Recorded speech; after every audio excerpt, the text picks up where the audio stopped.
Whoa! What's up, y'all? Hello! How y'all doing? Ah, there it is. Hey, that took you a little bit today. Not as quick on the draw. I mean, that's Saturday vibes for you. That's total Saturday vibes. What's up, Dark Dragon? Thanks for the follow, by the way. Appreciate that. And the wolf is on fire. 2 new follows before the stream even began. Big poggers for that. How you doing, Dave Dino? What's up, Mystery? Thank you for the nuggie. Just wanted to lure you into a false sense of security. Ah, well, you know what? You actually did get me. Want to throw stuff but need more points? Well, there's only one way to get those, and that's to watch the stream. So I appreciate you doing that already. Welcome, Wolf is on fire. I honestly, I apologize for the ads. Nice. They have to be run, unfortunately. I wish I had a choice, but we run 3 minutes of ads per hour. That is the minimum that I need to run to eliminate pre-roll ads, which I think is the most important thing. No one likes pre-roll ads, do they?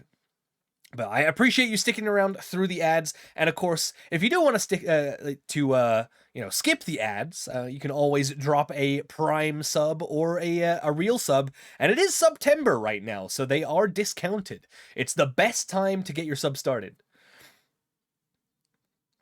Did you know if you have Amazon Prime? Oh yeah, tell me gold facts. Always disable my ad block during streams. Honestly, like, dude, I literally, I will encourage you all. If you have a browser that can support ad block, please use it. I will literally actively encourage you using ad block on my streams. And I know a lot of streamers would feel the same, because I'll tell you right now, the revenue that we get from showing ads, which we have to do, like, it's not something that we have, that we can that we opt into. I mean, technically you opt into showing ads once you become a Twitch affiliate, but I mean, yeah, like, unless you become a Twitch affiliate, you don't get like emotes or anything like that. But anyway, yeah, it's something that we basically just have to do. But yeah, the amount of revenue that we get is like nothing. I would rather show 0 ads if I could. Hey, David Dino, thank you for the raid. Hope you've been doing good. Hashers a cutie. Change my mind. No one changes mind, chat. No one changed that mind. But welcome. I hope you're having a great Saturday so far. And we got a really fun stream for you all today. We have, of course, been teasing it all week. Oh, welcome, Yumi Jerkers, aka Fa Uzi. Welcome. Thank you for the follow. We've been teasing it all week. It is the day. It is finally here. We've got some really great submissions. It is time for the custom card contest. But in order to do that, we are going to need our esteemed lore master, who is going to be joining us for a little bit of judging of your cards today. We're going to need to get Golden Nova in here, so let me see if I can get Golden Nova on the horn.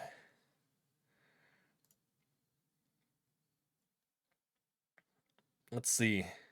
How's it going? Hey, there he is. How you doing? Going pretty good. Time stream was a little rough this time around, but we're gonna make it.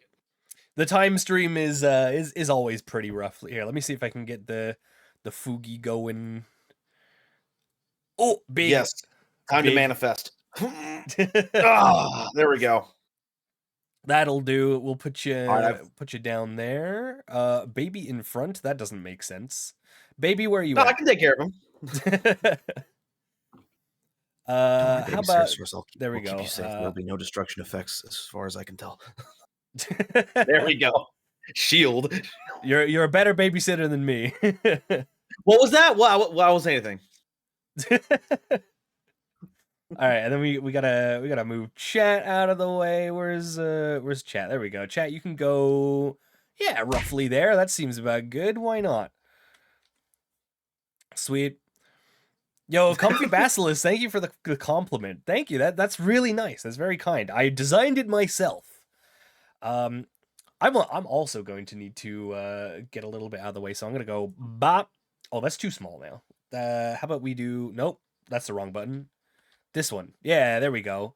But then we need to do this and this, and yeah, that's probably about right. Yeah. Watch out, chat. He's busting out the sweet moves. Doing a little two-step. All right. The Hasher slide is an ancient technique. I love that. I love the Hasher slide. So, we are here for the custom card contest. We did the first one of these as part of the gosh, what was it? The two, no, heck. We did the first one of these as part of the 1 year Twitch partner celebration stream, and that was super fun, and I thought that could be something that we bring back, and maybe we'll see if we can make this a regular thing. And the theme for the contest this time around is alternate timeline / bad end Yu-Gi-Oh cards, lore-based cards, with a little something different that makes things, a bit different from how things played out in the alpha timeline that we see depicted in the cards. Yeah, and that was a brilliant idea. I love bad ends in like a lot of different media, because it kind of fleshes out like what the author's ideas were for the world, and it also just gives a fun little twist on what we already know. So I'm looking forward to seeing all these awesome cards. Yeah, and honestly, I'm surprised that there is like not as much like alt timeline / like bad end kind of cards in Yu-Gi-Oh. I mean, I did say I think like one of the like few cards that you could maybe technically count as like alternate timeline is the colorless Dark World fusion, but like that card was never like summoned, right? Like that Braun, the Mad King of Dark World, he failed. Jaden did defeat him, and colorless was never summoned. But I guess that card did technically need to exist in the first place to be like a thing. To like attempt actually summoning it. Yeah. Now, if we ever get what is it, Fusion Super God that Yubel was trying to make, then we're going into that territory. But yeah, I guess colorless is like kind of around.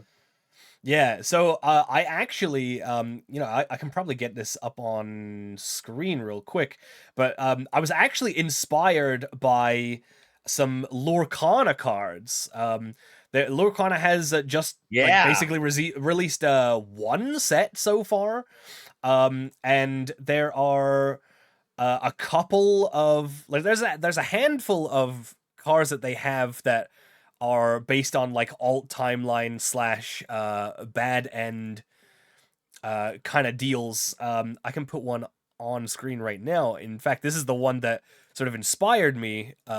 It was, where's it at? Hades, King of Olympus. Oh, that's like super small. There you go. So this is depicting, of course, if Hades did like defeat Zeus and become the king of Olympus, and I thought that was super cool. I thought that was a really like interesting thing. Like they've also got like, what if Belle became like the inventor to take over her father?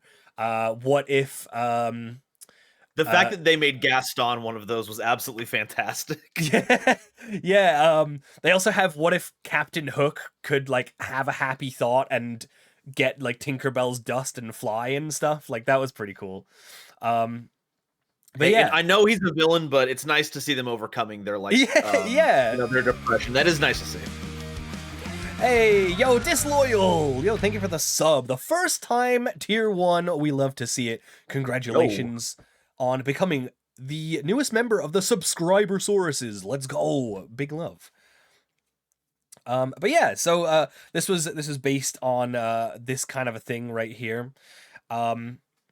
So we have 22 entries, which is super cool. We did have a couple more of them, but we did have to disqualify a handful because they weren't on theme. But I've advised to like save them for maybe a future card contest, because I don't want things to go to waste. No. Yeah. Regardless of whether or not it followed the rules, there was still like imagination and passion in there, and we can't kick that to the curb. Exactly. Hey Void, thank you for the lurk. Hi. But yeah, so we got a whole bunch of stuff to go through, and honestly, like right now is a really cool time for lore and Yu-Gi-Oh! Anyway, I wanted to like before we get into it, I wanted to be like, how about those reveals yesterday? Oh my! I have been rotating constantly ever since that came out. The fact that we're getting new Infernoid cards and I don't know where they're at in the timeline is sending me. Yeah, I mean, for the ice barrier stuff, I think it's like fairly obvious that it's like prequel lore, right? Because the big dragon is like the ancestor of all the other dragons, and it doesn't even it doesn't even call itself an ice barrier dragon, right? So it's obviously it's got to be like the dragon from before the ice barrier was even a thing, right? Like it's Yeah, the dragon absolutely. from before when the ice barrier prison became a thing to like Like seal them all up, bottle them up. exactly. Yeah, so it's got to be something like prequel lore for them, right? See, like that's the interesting thing because it is very clear that that is like it says it in the name, it's an ancestor of them. But then you have our good friend Georgius, who's very clearly a Mist Valley person, Yeah. and they didn't link up with anyone else at all until at least during and or after the worm invasion. So that almost implies that that is a post invasion card. So we might be seeing like a smattering of different points in time from all these cards. Yeah, that could be interesting too. And the Infernoids, yeah, that's super hard to place, but again, like I'm getting like prequel vibes out of those too. Like the Infernoid Flood seems to me like a version of Tierra that like existed far in the past before it was like corrupted, maybe. And then you have Infernoid Evil, the level 1 fusion, which is a crazy card, by the way. So good. It's so How strong. did you print these? So I'm my theory is that Infernoid Evil like corrupted the Infernoid Flood, and then that's like how Tierra came to be, and then Tierra obviously was like imprisoned and stuff, and then the rest of the terminal stuff happened, and I don't know. That's just a game theory, you know. Hey, and I love hearing these ideas, especially in absence of actual like concrete detail. That's what lore hunting is all about. Exactly, and that's like two of the archetypes that are confirmed to be in this set, right? And they said that there's going to be a total of 4, and I hope we get some bangers out of the last 2. Please, folks, one time. More X-Saber cards. Yes! Please. Yes! More X-Sabers, please! Give them a friggin' Link monster, for fuck's sake! And if it is not the top left, top right, bottom left, bottom right Link arrows, then you failed us. Oh, man. We need the X marker! Oh, that would be so cool. Yeah, Link 4 with the like the X arrows, like the Zeroboros arrows. That's exactly what we need. The only thing is, like, if you give support to X-Sabers, it has to like very purposely not support the double Fultrol Ragigura Gothams hand loop combo. Like You you don't can't make you don't that a want thing that can happen. but hand rip for 5. I mean, that is very funny. True. We already have like a million cards that keep people from playing the game. Why not add a gigantic 15-minute combo for it? Gosh. Smiley face. I really hope it isn't. No, that's true. If we're going to lock our opponents out of the game, we're going to do it in a civil, ethical way by giving our opponent Gimmick Puppet Nightmare and ending the turn. Oh man, yeah. There's so many ways to play Yu-Gi-Oh, and not all of them are the most fun for your opponent, but so is losing. So whatever, right? Yeah, you do what you got. Look, if I drive to a regional, I do what I got to do. Listen, That's not cheating. my But, you know, if goal I is have to a win the lockout. game, and if we have to cut out the middleman and say that you don't get a turn, I mean, that's just, it's just saving you time. Exactly. Don't you want to have the full lunch hour between rounds? Come on. Exactly. And yeah, MX Saber Invoker did get unbanned, so maybe we'll see Ooh. some more MX Sabers or something like that. I don't know. That would be very interesting because that being, I don't know if it's legal in the OCG. Is it? I think it is. Because Yeah, I I know. think it came back in the Okay. OCG first, and then Master Duel, and then TCG, right? Uh, Or um. it was OCG first for sure. Okay. Yeah. The not seeing MX Saber Invoker off this most recent list, I guess is a little disheartening.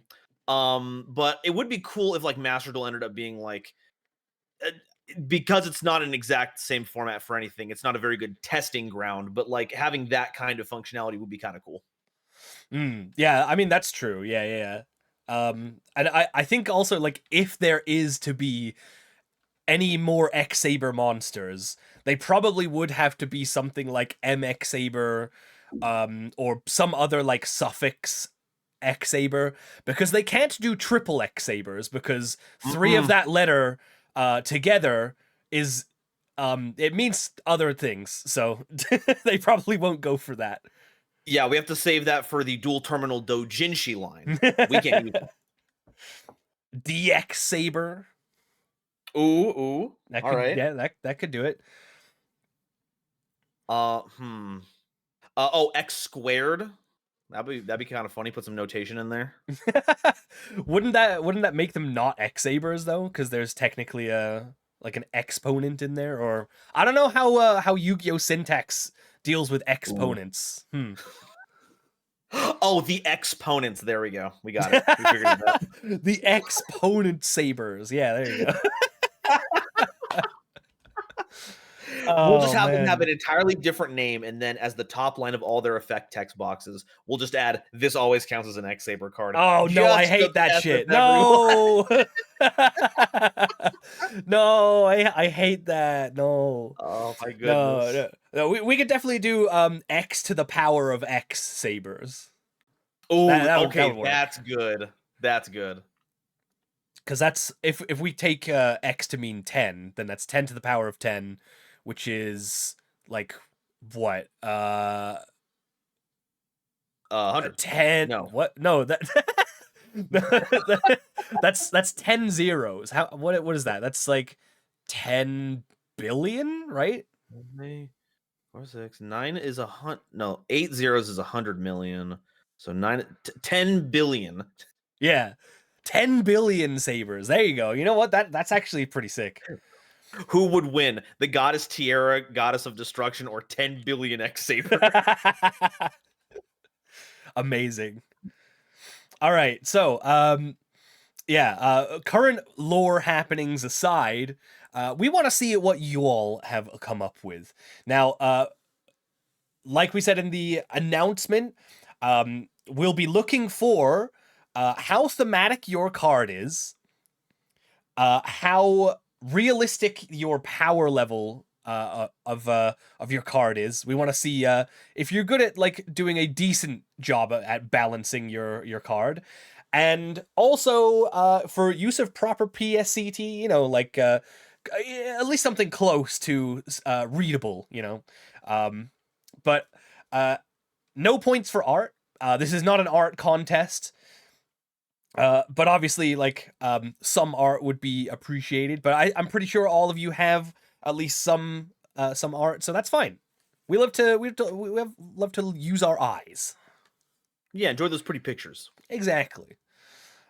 So I guess we can we can just get started. Let's start then with the first card. We'll go by chronological order. We'll go by who submitted first. Yeah, we'll do that. So that leads us to start with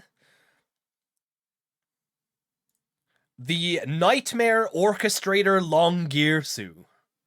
Ooh, okay. So this one is by Nuclear Phantom, and let me see. So this is so through the events of the World Legacy, this is if Longirsu basically gave up and just let himself like succumb to Lee's plans and go along with everything, basically. Okay. So this is like Avram and the forces of good lose to the corruption of Lee. Longirsu doesn't try to stop anything and just like succumbs to grief and just stands by, just knowing that like he has he's kind of still got sort of his sister here, and that's he's just clinging on to that. So this is kind of like a bad end. We're starting on a bad end here, which we love. We love to see a bad end. Yeah, quintessential bad end concept of I'm going to delude myself into believing that this facsimile of my loved one is just them. Mm-hmm. And it seems to be a pretty pretty good card too here. So we got it's a dark level 8 machine. So it is on theme for Orcust. However, I do want to point out this technically doesn't count as an Orcust monster because it's Orchestrator, not Orchestrator. Spelling important. Yeah, spelling is important, but I think we can let you off. I think you probably meant this to be an Orcust card. Yeah, that makes sense. Yeah. Especially with the the attribute and type theming here. So the card text is cannot be normal summoned or set. You can special summon this card from your hand to a zone your link monster points to on either side of the field, and you can only special summon it once per turn this way. You cannot activate spell or trap cards. That is so strong. You can, you can give this to your opponent, and you can Jinzo spell canceller them basically. That's nuts. Yeah, shutting off 2/3 of the card pool is going to affect at least a few lines of play. Mm-hmm. Or you can use this as your own extender, I suppose, to summon it to your field. And then it also says, if this card in its owner's possession is sent to the graveyard, you can banish this card from the graveyard, special summon one Nightmare Corruptor Ibli from your deck to your opponent's side of the field. You can only use this effect of Longirsu once per turn. So you can either spell trap lock them, or you can Ibli lock them. That's outrageous. That is crazy. That's nuts. Because at first I was like, oh no, it's actually fine. Because it was like you would link this off if you ended up being under this in some manner, and then it would immediately get replaced with the Ibli. Thankfully, this only works if it's sent from its owner's control to the graveyard. Right. So Yeah. you linking it off in retaliation won't trigger that. But can you imagine? Oh my god, yeah. Getting your spell traps back in exchange for Ibli locking yourself. That'd be Pick so your card type, rude. buddy. Have fun. So rude.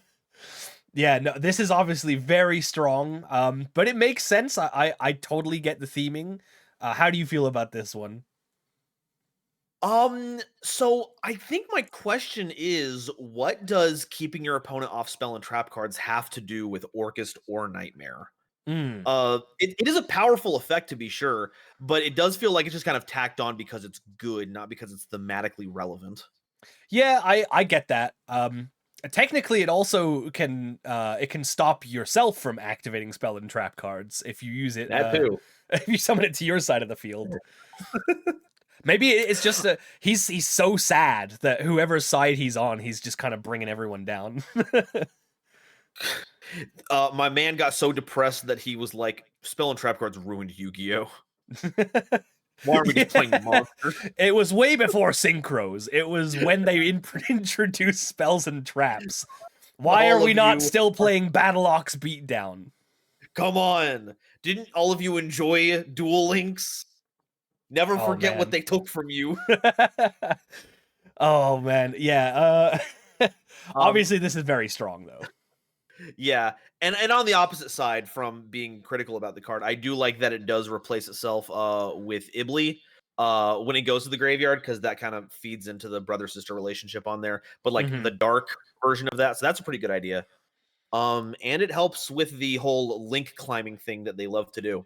Um, Another funky thing is that like the fact that it summons to a link point brings to mind Crusadia, but since this Mhm. is a bad future in which they defeated Crusadia, that actually kind of makes sense. Like it incorporated the power of the world crown. So I think that was a nice touch. Yeah, I do like that. That is pretty nice. Yeah, very cool. Thank you, Nuclear Phantom, for your submission.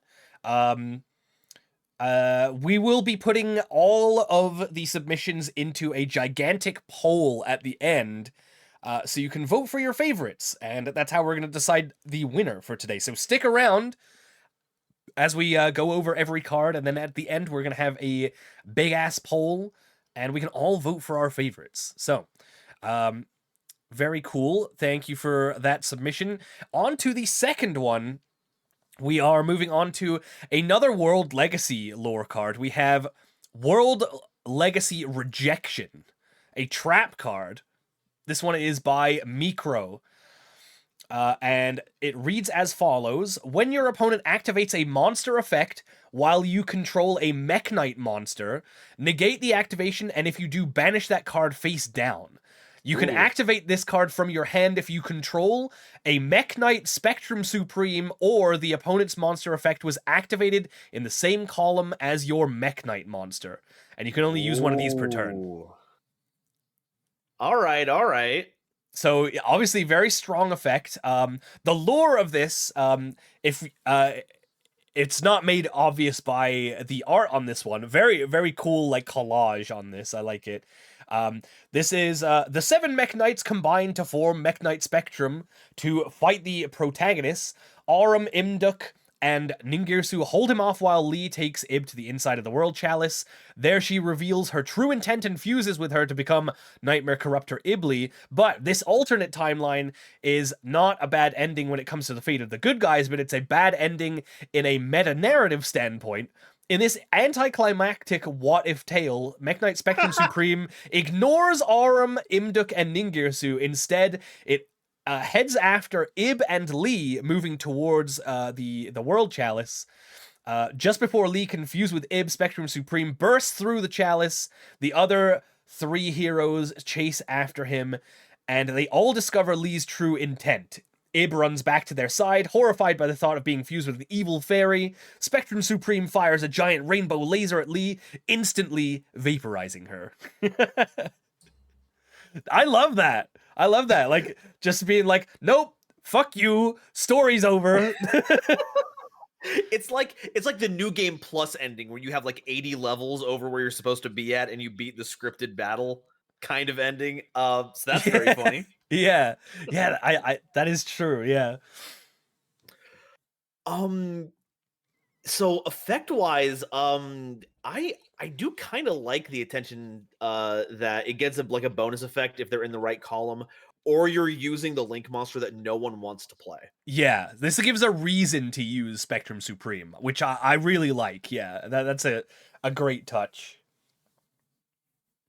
Um Yeah.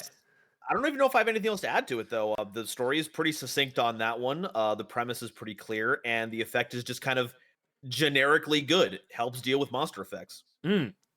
Yeah, not that Mech Knights have too much of an issue dealing with monster effects in terms of trap cards. I mean, it's World Legacy Secret, right? Which is the Call of the Haunted plus monster effect negator. But I Yeah. suppose this can technically negate any monster effect, not just a monster that is in the same column as a Mech Knight. So this can deal with like hand traps and graveyard effects and stuff. Yeah, and the number of times where Purple Nightfall has been ashed So is just true. horrifying. So having a way to deal with that, I'm sure all the Mech Knight players are going to be very happy with it. Searchable off of things like Chalice and Armor, so it's pretty accessible. Oh, and I would love to search this off of Lib too. Holy cow. Yeah, this is a pretty solid card. Yeah. And I suppose you can even link up into Avermax and have this as like a line of defense. Oh, you're right. That is a Mech Knight. Yeah, it is. Oh, wow. Yeah, that's awesome. Yeah, that's this is a very strong card, but I can honestly see this being printed. Like this is realistic for sure. Yeah, this doesn't do anything wild like banish it face down and then also summon a number of Mech Knights equal to the number of cards in X column or something. It's just a very solid 1-for-1 trade with a little flexibility depending on if you're playing enough into the archetype. So that's a well-rounded card. Yeah, banishing face down is very strong also. But hey, Lich King, yo, thank you for the 17 months. I'm late. What did I miss? You've missed the first 2 cards. This is the second card, so you're basically you missed the first card by Nuclear Phantom, who did a Longirsu card. So you're basically on time. You're good. Yeah. So we're gonna move on to yeah, exactly. We're gonna move on to card number 3, and I hope you're ready for this one because this one is something different. We're moving away from the World Legacy lore here. This one is by Clockwork Kobold. This is God Emperor Jerry Beansman. Oh, he became the strongest, and the world paid the price. And he has infinite attack and defense. And is level 13, I think? 12 or 13. I can't tell. 12? 12. What? Okay, 1, 2, 3, 4, 5, 6, 7, 8, 9, 10, 11. It's 12, but I do like the photoshopping on there where instead of using a card maker to like set it to 12, they very clearly cut out level stars and added it onto a level 9 monster. Fantastic addition to the no, this is literally the original 3 levels of Jerry Beansman pasted 3 more times. It's great. Oh, perfect. Okay, I have to hear the lore for this guy. Well, I mean, the lore is on the card. It's a vanilla monster. He became the strongest and the world paid the price. This is so right. This is truly the darkest timeline. It's our bad end. That's our world. Yeah. This is great. I love God Emperor Jerry Beansman. He's so cool. It is the year 12,026. The God Emperor Padishah Jerry Beansman controls the intergalactic trade routes with his infinite power and attack. This and the world paid the price. This is the true floodgate. He's floodgating the rest of the game because no other card can possibly compare. Not at all. Oh man, this one's great. Thank you for this one, Kobold. Gee whiz. And searchable off Summoner's Art, so very accessible. Exactly. Anyway. Yeah, very true. Yeah. Oh, and you can summon it off Lone Fire Blossom, so you know. Oh my god, it's a plant. Yeah. Lone Fire Blossom into God Emperor JBM. Man, Junk Doppel format was really weird. Like, it wasn't always consistent that you would hit this guy, but when it did, oof. This loses to Smashing Ground. Well, every plan comes with its flaws. Oh boo! It dies to removal. Okay, you look God Emperor Jerry Beansman in the face and you activate Smashing Ground. I dare you. Like, His yeah, spiritual pressure is too strong. You won't be able to this lift the loses. card. This goes crazy in Junior Journey. So true.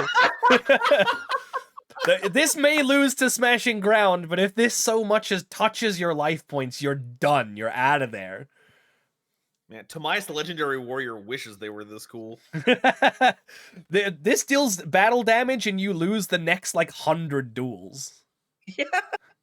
You are disqualified from tournament. You're not banned. You're just out of there. Your Konami ID gets deleted. All right, yeah. So very strong on power, and obviously the problem-solving card text here is perfect. No notes. Yes, yeah, exactly. There's really nothing that you could improve about this card, I think. So, we're gonna move on to the next one. We are moving into some dual terminal lore. This one is by Ooh. Acetone. It is Mist Valley Apex Predator.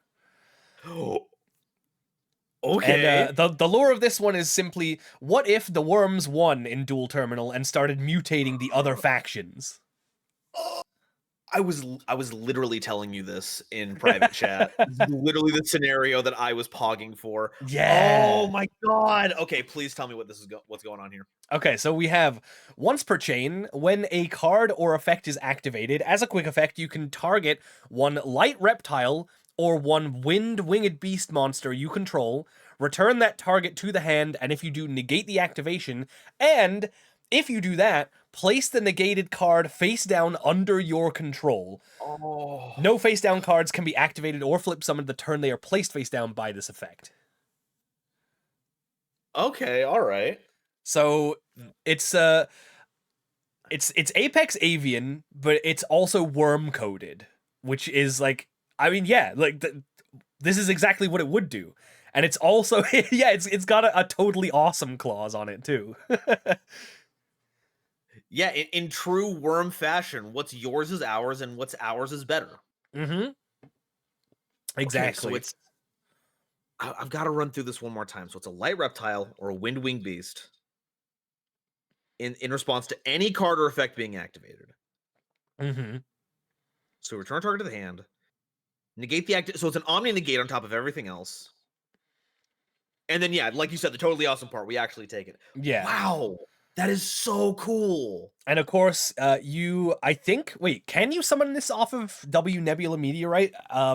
This is a level 7 light reptile, so yeah, you can totally do that. Yeah, I was wondering, because like this technically isn't a worm monster, but yeah, it's a level 7 light reptile, so you can get this off of Meteorite. It's an Omni Negate with the totally awesome claws on it. And it's like the once per chain Omni Negate, just like Apex Avian. You're right. Yeah. You get this with Thunderbird out and you just steal everything. No. Mm-hmm. Oh, no. Oh, that is good. Oh, that is so good. Yeah, this is a very very like simple edit, I think, like a mashup of like two cards. But it's like really strong. Yeah, very strong. I was almost about to knock the problem-solving card text because that last one seems a little ambiguous, but no, it does specify the face-down cards that are being set. It says that we can't activate them, so it factors in for spells and traps as well as the monsters that we're setting face down. This is actually really clean. Holy cow! This is a strong example of a card that's good without being more powerful than anything that already exists. Obviously, Apex Avian is backbreaking when it's set up correctly, but it's not more powerful than actually released cards. So this is awesome. A+. Yeah, super good. I think you are right on the last clause being like not quite correct. PSCT, like it probably should say, and if you do that, place the negated card face down under your control, but it cannot be activated or flip summoned this turn. I think that would be a more succinct PSCT way to say it, but the way that it's written out now makes total sense and leaves no gaps for like questioning what it does. No, yeah, totally agree. All right. And very very cool art too. I like how this is like It's like Worm King, Apex Avian, and I think that's also Mega Zowler on the bottom too. Yo, yo. I think so, right? It's got like the Triceratops ridge going on. Uh-huh. So yeah, there we go. We're bringing in the Rex Raptor cards into the dual terminal canon. Yeah, I think that was probably appealing to me specifically, perhaps, maybe. Trying to get a few extra points. Oh well, sorry, Acetone. Hasher is too principled of a dinosaur to fall for that, right? Well, I mean, whether I am or not is neither here nor there, because it will be you in the chat making the final call on the voting once we get through all the cards. So yeah, stick around for the voting at the end of this, but we still got quite a few cards to go through. And moving on to the next one, we have our first spell card. We have, by Goldfax, we have Isle of Wight, a field spell. Okay. So the lore of this is if Skull Servant never became like a goofy little guy with a happy family, and basically did what was expected of a ghoul, and yeah, just did. Oh, so we're talking like full like tyrant Skull Servant King. Yeah, I think so. I think that's what All we're right. looking at here. So when this card is activated, you can send one Skull Servant or a card that mentions Skull Servant in its text from your deck to the graveyard. Oh, If no. a monster is sent to your opponent's graveyard, you can banish one of those monsters, then you can take one Skull Servant monster from your graveyard and either add it to your hand or special summon it. During your opponent's end phase, if you control 5 or more Skull Servant monsters, you win the game. And you can only use each effect of this card once per turn.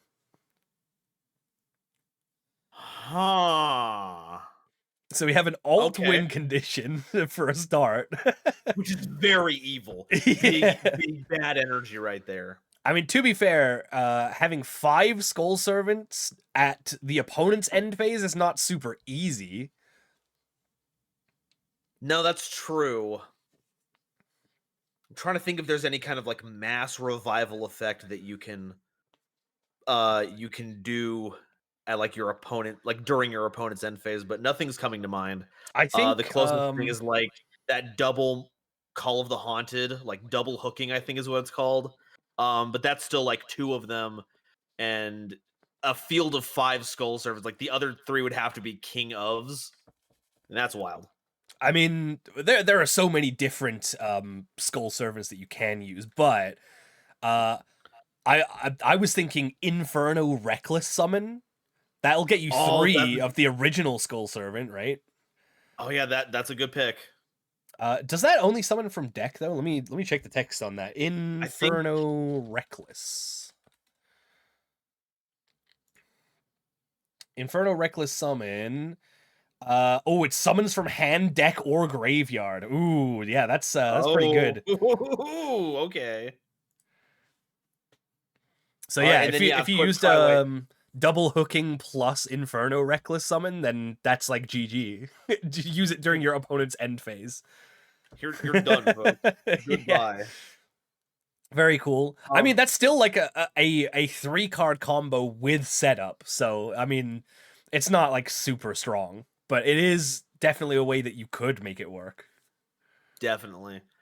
The important part of the card though is going to be the other 2 effects, because those are going to see a lot more usage. Mm-hmm. And what usage those are? Holy calzone! Yeah, like, I mean, the first effect is just Foolish Burial. Yeah, you just send Prince right to the graveyard, fill your grave up with 3 cards, Mm-hmm. and then it is once per turn that you get to use the second effect. Okay, yeah, but like if a card is sent to their graveyard, or if a monster is sent there, if they send it to graveyard for one of their effects, if you destroy one by battle or card effect, you get a free Skull Servant monster, and that one's probably going to be another king, and that's another boatload of damage. Like, that is incredible. Yeah, very strong, very strong. But I think this is still like really good theming. Like, obviously, you want to have like stuff that sends Skull Servants from deck to the graveyard. So the first effect, I mean, that definitely works. And like like the whole thing about Skull Servant is that they're dangerous in numbers, right? So the second effect plays into that, and so does the alt win condition effect at the end, I suppose. Yeah, I like the mental image of an opponent's monster going to their graveyard and King of Skull Servants like, you're not done yet, and then just ripping their skeleton out of their body and just putting it right next to him. Now you hit him. Yeah. This is very well constructed, I think. Very cool. Good one. Goldfax. Very, very nice. Moving on from that one, we are gonna go to our first Abyss lore card. We have Fallen Albion, Dragon of Despia. So this is an alternative timeline where Ecclesia falls as Albaz jumps to catch her. Aluber sees this as an opportunity and causes a fusion between the three of them, resulting in a corrupted Albion form because of Albaz's despair. Oh, okay. I'm digging. So yeah, this is a triple fusion. It's a level 10 though, which I think is slightly off of like Albaz fusions, right? They're supposed to be all level 8, correct? They are, but let me look at another one because we have another Despia card that is a 3 of Oh, Priskenian, right? fusion, and then Priskenian. Unfortunately, it's level 11 though, so even that is still a little off. So yeah, the level theming might not be entirely on point. I think it's still fine though. It's still level 8 or above, which works with basically all of the Albaz Despia stuff anyway. Yeah, it still shows like a clear progression from like one tier of power to another. And it's a dark attribute, it's a dragon type, and yeah, so it's fusion materials are Fallen of Albaz plus a dark monster plus a light monster, which means a branded fusion is a a triple foolish burial for this guy. Thankfully, we do not get to do that because branded fusion only lets you use 2 materials, so we're safe on that. Okay, all right, okay, that's cool. Okay, we're safe on that one. I didn't actually realize that because are there any Albaz fusions that use more than one? Yeah, Albalonatus the Abyss Dragon is 1 Albaz plus 1 or more dragon monsters. Right. So we would have been in trouble. Yeah, okay, that's good future proofing, I guess. Yeah, I think they learned from Future Fusion's mistakes and said, yeah, we can't let you foolish 5 dragons. That's just not a thing that we can allow in the game anymore. No. Sorry, folks. This gay sex card is only for 2. Mm. Fallen Albion is the polyamory card. You need a different spell for that. So you can play Albaz into a field of a dark and a light and get this off of Albaz's effect. You can still make this with any other fusion effect also. But yeah, okay, good to know. Good to know. I actually did not realize that about branded fusion, that it can only use 2. So all right, we dodged one there. That's good. Ooh. Matrix.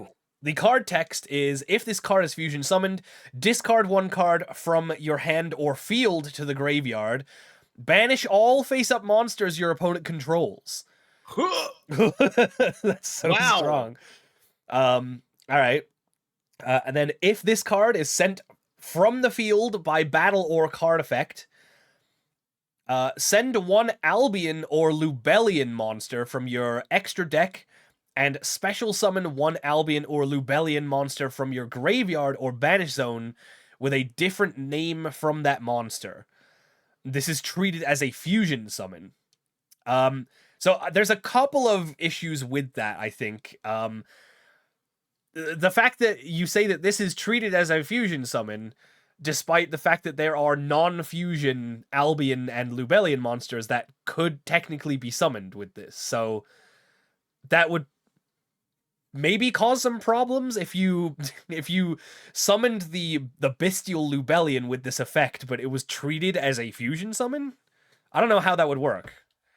Yeah, on the one hand, I feel like you would want to have text here that like m- what's the word I'm looking for?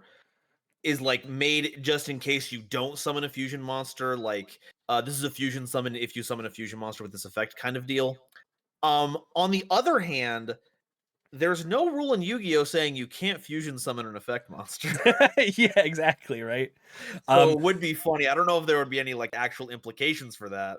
oh, But it would be funny. Gunvoltix has pointed out that the bestial Lubellion must be summoned by its own effect, so I guess we've dodged that one there. But the Albion, the Shrouded Dragon, the main deck Albion, can just straight up be summoned like no restrictions, right? Yeah. So I guess sure. you could probably just say um, special summon one Albion or Lubellion fusion monster from your graveyard or banish zone, and then there's no issue, right? Yeah. And the other weird thing is that it doesn't ignore summoning conditions either, so you wouldn't be able to like summon the Albion or Lubellion that you send directly. But then like it is a fusion summon, which I don't know if that counts as being properly summoned from its non-extra deck zone. I don't know if we've ever had anything like that to check against. Mm-hmm. Yeah. Yeah. I think just saying that this is supposed to be summoning a fusion monster probably solves the issues with that effect. But very cool. Absolutely. Oh, hey, Skyhawk. We've already Yo. been through that, actually. Branded Fusion only lets you summon a fusion monster that has two monsters as material. You can't do any more than two fusion materials with Branded Fusion. Don't worry. Yeah, Don't worry. I The know you're dev too team was hopped on up that. on I know you're too hopped up on Fright for Fusion to know these little things called limits on fusion material. But don't worry, we're safe here. Yeah. To be fair, I didn't realize that either because, like, up until this point, like, besides Alba Lunatus, which I didn't even, like, consider, like, the ones that, like, that you would summon off of Branded Fusion, there just isn't, like, a triple fusion material, right? Yeah, So, you yeah. just wouldn't, right? This and that are the only two ones we've ever had. Yeah. Also, 3,800 attack is kind of huge, too. Big. Oh, and we didn't even talk about the first effect where you discard a card and you banish all of your opponent's face-up monsters, which is crazy non-targeting, non-destruction removal. Yeah, sometimes I've had problems breaking through boards to like get that OTK finished up so that I don't have to deal with like another turn of getting my resources managed. Fallen Albion just solves that. Like Yeah. it's all fixed. This is like Mirror Jade on like some sort of like illegal substance. That we won't name here. That Yeah, would be cracked. that's open to Uh, interpretation. though I would be remiss if we didn't point out some problem-solving card text issues here that might need a little fixing up. As far as I know, you can't discard a card from your field. Yeah, you cannot. I guess maybe we could change that to send. send, yeah. And also it does not specify where Fallen of Albion needs to be sent to from the field. So I don't know if that has you could just denote that as, oh, if it's sent from the field to the grave or the banished zone, but Yeah, what or if it this means being leaves the sent from field. to the yeah, that would be a more better umbrella term to cover things like being bounced back to the hand or other places you can activate effects from when you leave. So those are some kind of things I would tune up if it were me, but that's about it. Yeah. I think like obviously the intent here is obvious, but yeah, like there's a couple of like cleaning up things to do here. But yeah, very cool, very pog. We are in an ad break here, so I'll hold off on going to the next card. But we've seen a good few cards already. What are you thinking so far? Like, what's your favorite? Well, I've got to go with Mist Valley Apex Predator. That one's very A good. thing I didn't get to talk about is that the name absolutely pogs. They took the Yeah. concept and added that over. That is such a slick thing that they did. Big props to that. Yeah, we'll put that back on the screen as we're talking. Yeah, this one's this one's really really nice. I very much enjoy the Mist Valley Apex Predator. Acetone did a great job on this one. And hey, Dark Dragon, thank you so much for the sub, the first time sub at tier 1. Enjoy your ad-free experience and have fun using those emotes. Can we get some hasher dances in the chat real quick? Can we get some of those? The Dino Dance. Yeah, can we see some hasher shuffles going on? Wait, let me see. Let me see. Here we go. Hasher Shuffle. That's me, baby. Woo! All right. I know I had some like negative things to say about it for like critique purposes, but I do think that the Nightmare Orchestrator Ningirsu was actually pretty pog. Yeah, this card was like obviously like super strong, and like people complain about the puppet lock. Imagine getting Longirsu locked. Gee, gads. Or Ibli locked, which is another thing that this card can let you do.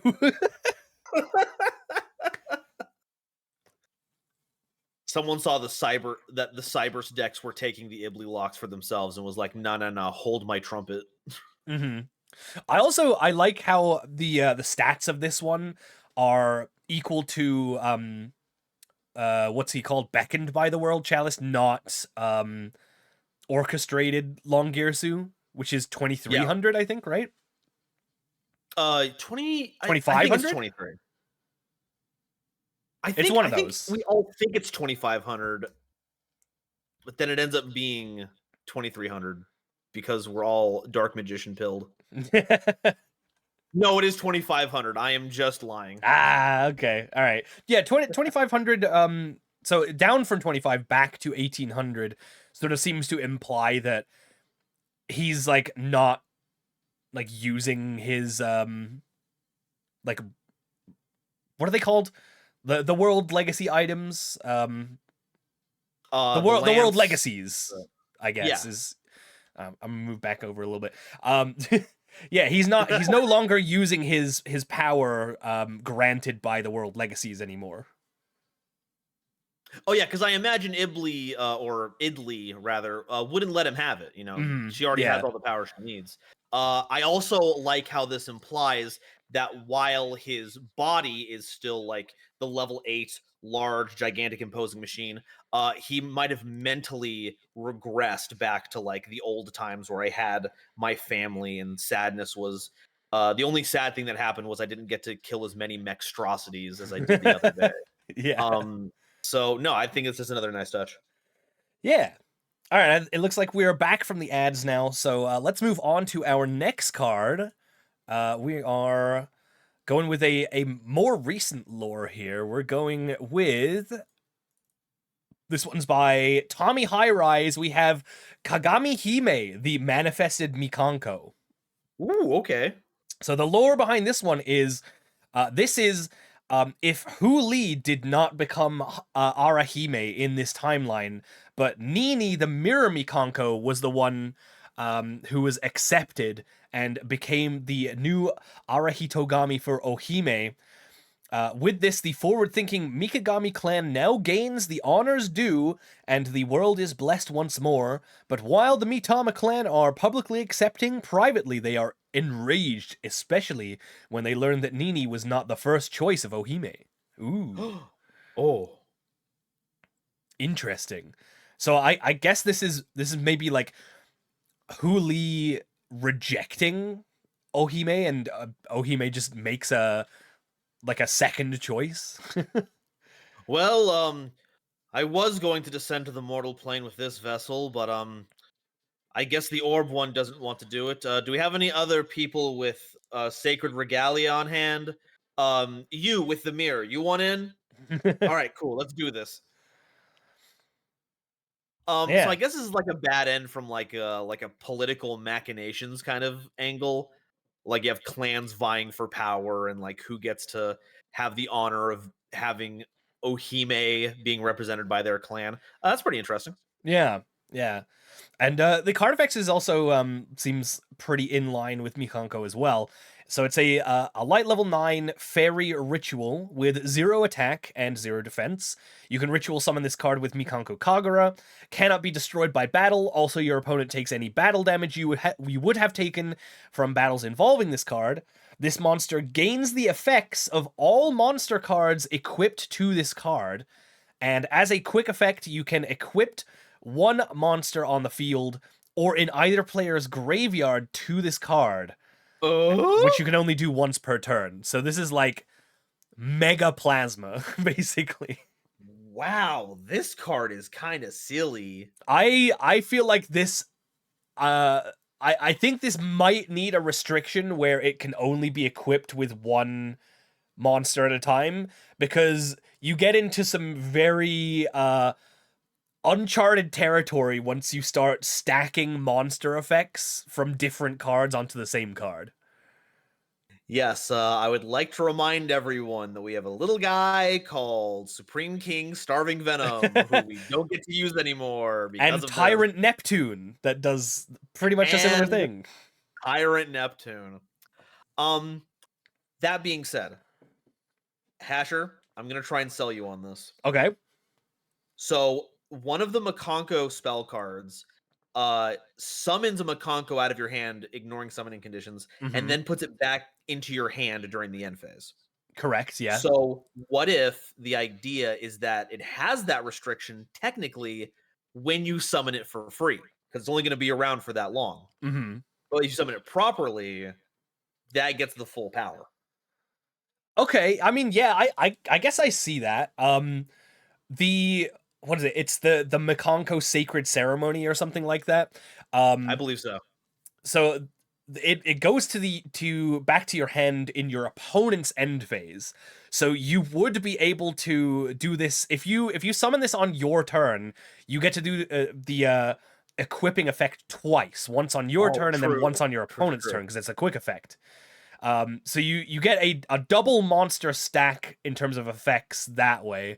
And to be fair, Mikanko Kagura is like kind of bad. Like it, like it's like a one of maybe in like some Mikanko decks, but like for the most part, like if you're summoning Ohime or what's her name, Arahime, Yeah.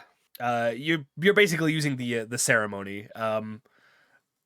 Like yeah, technically, if you did summon this with Kagura, then you don't have the restriction where it goes back to your hand.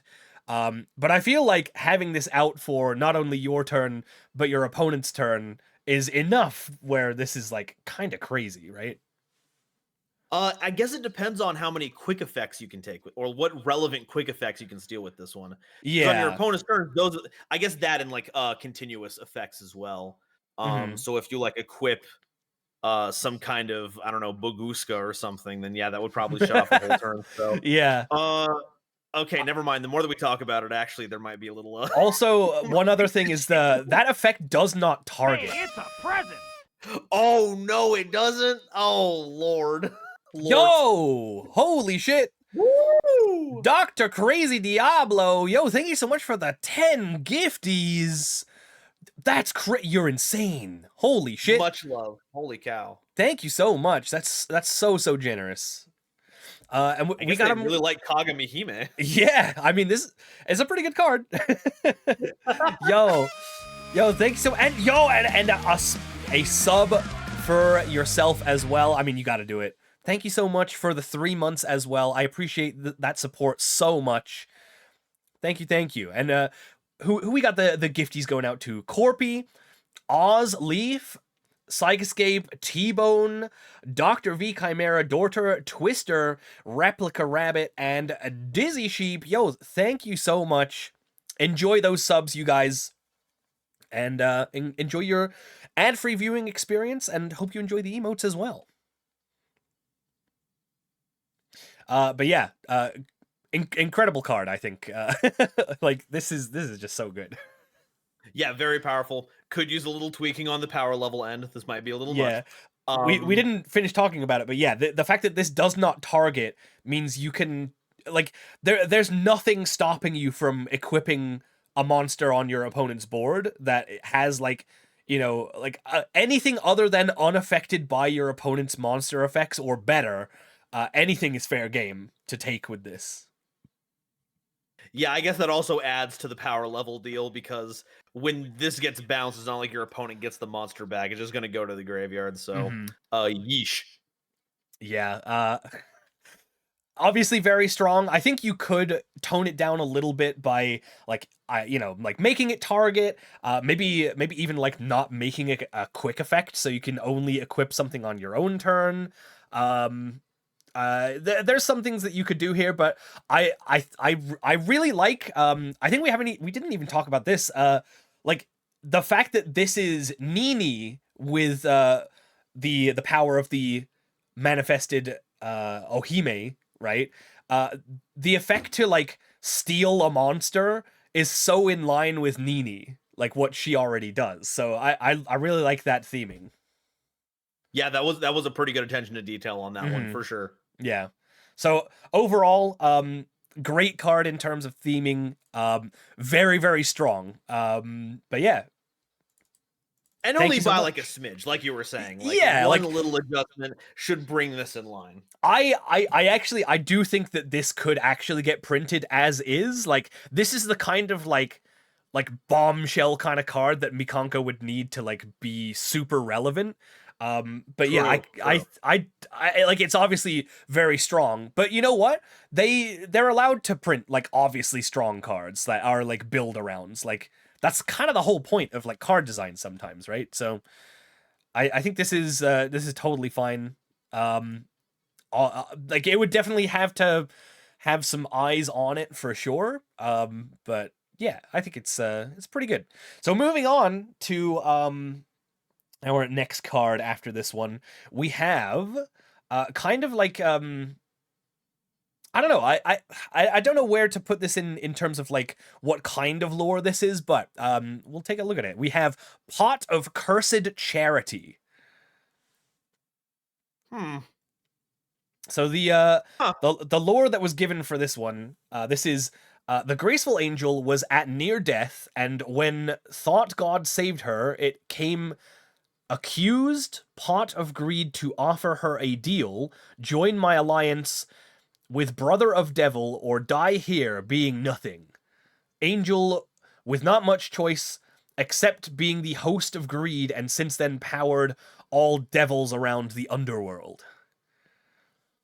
So I'm like obviously the graceful angel doesn't really have like a lot of lore herself. Like we basically see her in what like shared ride. Uh Yeah, shared ride. I think like enervating mist is like a card with the graceful angel on it, right? Yeah, where they're getting like miasmid. Hmm. Which could This be card is like useless. the precursor to what happened here, right? Enervating mist Oh. could be the thing that like corrupted the graceful angel, maybe. Yeah, I they're could about see to that. die, and then, like it's set up by the fiends to like set up a Hmm. scenario where they would accept a dark deal such as this. Yeah. Uh, but yeah, there's not a whole lot to go on for like in terms of lore, but uh I mean, I could see it happening for sure. I mean, like they're both cards that draw cards, right? I mean, this Um does have like an interesting implication here, right? Because as per Eminy's gigantic lore chart, Pot of Greed is connected to the Marauding Captain, which is in turn connected to Gaga mhm. Gigo, which is in turn connected to the Charmers, which does tie back to Dual Terminal. So now we can bring the Graceful Charity into the land of, oh my god, Tira's destroying everything. So, the possibilities are endless. Yeah, I mean, there's also I like that theory that the pot of greed being in like all of these different card arts like ties things together. But there's also the possibility that the pot of greed is just a universal constant over like so many different like dimensions. Like maybe they're technically not part of the same timeline, but the pot of greed is just something that's just always there, you know? Yeah, it would be like saying if chocobos were like the thing that connected all the Final Fantasies together kind Yeah, of deal. true. Yeah. But anyway, the card text of this one is draw 3 cards, then discard up to 3 fiend monster, or send up to 3 fiend monster on your face-up extra deck, or if you do not have any in your hand or face-up extra deck, banish your entire hand. You can only activate 1 Pot of Cursed Charity per turn. For the rest of the turn, after this card resolves, you cannot draw cards by card effects or normal summon except fiend monsters. Huh. So, Okay, so I think the first thing that we need to mention is that fiend, in the first sentence of card text, fiend is in quotation marks, which means you have to discard up to 3 monsters with the word fiend in their name, or send 3 monsters with fiend in their name from your face-up extra deck. So not fiend type monsters, monsters with fiend in their name, because that's what the quotation marks mean, right? Yeah, if it was the other way around, it would be fiend type monsters. Like they would Mhm. specify that. So this works well with what? Archfiends, Yeah, Fiend there's Hunter. uh-huh. That's all the fiends I can think of off the top of my head. Yeah. I mean, Archfiend is quite a like a wide pool of cards, to be fair. That is true. Oh, This is huge. they're saying in chat that it should have been just fiend type, and this was just a mistyping. Okay, okay. So if it's fiend type, then this card is crazy because this is this is just like the ultimate Dark World like support card, right? Like Yeah, I draw mean, we're- 3, we're discard pitching- 3. Good grief. This is like I- mega Dark World dealings, and it doesn't even affect your opponent. Yeah, I'm not letting you have any of the benefits here. I'm not dealing with you at all. I'm just solitaring here. Thank you very much. Yeah, Having it's got 3 though the could be a little funky, but I guess if this is like your 5-card hand, you play this, you have 7 cards. 3 of them being fiends Mhm. should be relatively consistent. Yeah, I guess like there is a scenario where you do run into a situation where even after you draw 3 cards, you might not have 3 fiends in your hand to discard, and then you're just screwed, right? You literally banish your entire hand. You got your Allure of Darkness clause on here. So Yeah. I guess that is technically like a sort of a downside. You have to have the 3. All right, looks like they're clarifying. Something that I was going to ask is that it can send face-up Pendulum Fiends from your extra deck to the graveyard to help pay this cost, which means it has some very interesting synergy with Archfiend Eccentric, where you get to have all of its value and then use it as part of Cursed Charity's Mhm. discard effect. So that's pretty funky. That is pretty that's true. It takes a little bit of setup, but yeah, I suppose like Archfiend Eccentric would probably be the easiest thing, right? Like you get to MST something and then it Okay, wait, so Yeah, so make a actually lot. how does this work? Like do you either send exactly 3 from hand or exactly 3 from extra deck, or is it 3 between both? Because if it's 3 between both, then Eccentric from the extra deck and 2 fiends from hand would be like pretty good, right? But if it's 3 from either and no like overlap, then the extra deck part would probably be harder to use, right? Yeah. Yeah, if you have to have like the entire full send on either of those, that would make it a bit more restrictive.